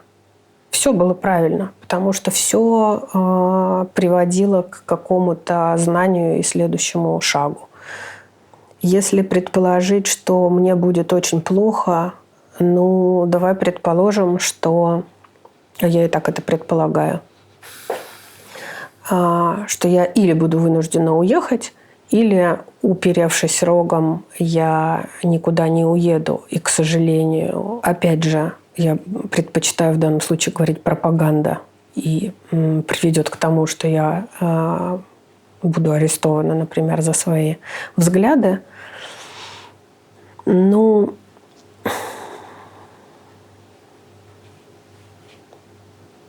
что я тогда себе скажу? Да ничего, жаль, что до этого не умерла.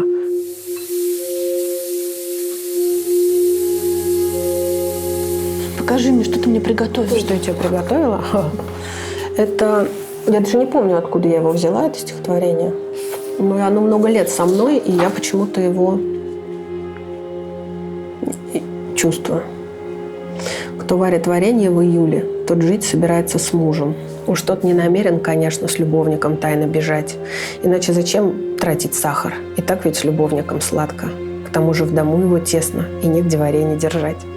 Кто варит варенье в июле, тот жить собирается долго. Во всяком уж случае зиму намерен перезимовать. Иначе зачем ему это? И ведь не из чувства же долго он гробит короткое лето на то, чтобы пенки снимать. Кто варит варенье в июле в чудун расплавленной кухне, уж тот не уедет на запад и в Штаты не купит билет. Тот будет по мертвым сугробам ползти на смородиный запах. Кто варит варенье в России, Тот знает, что выхода нет. Ты варила варенье в этом году? Варила. Вот остатки вишневого где-то были только что. Да, даже на завтрак сегодня ела. Сливовое и вишневое.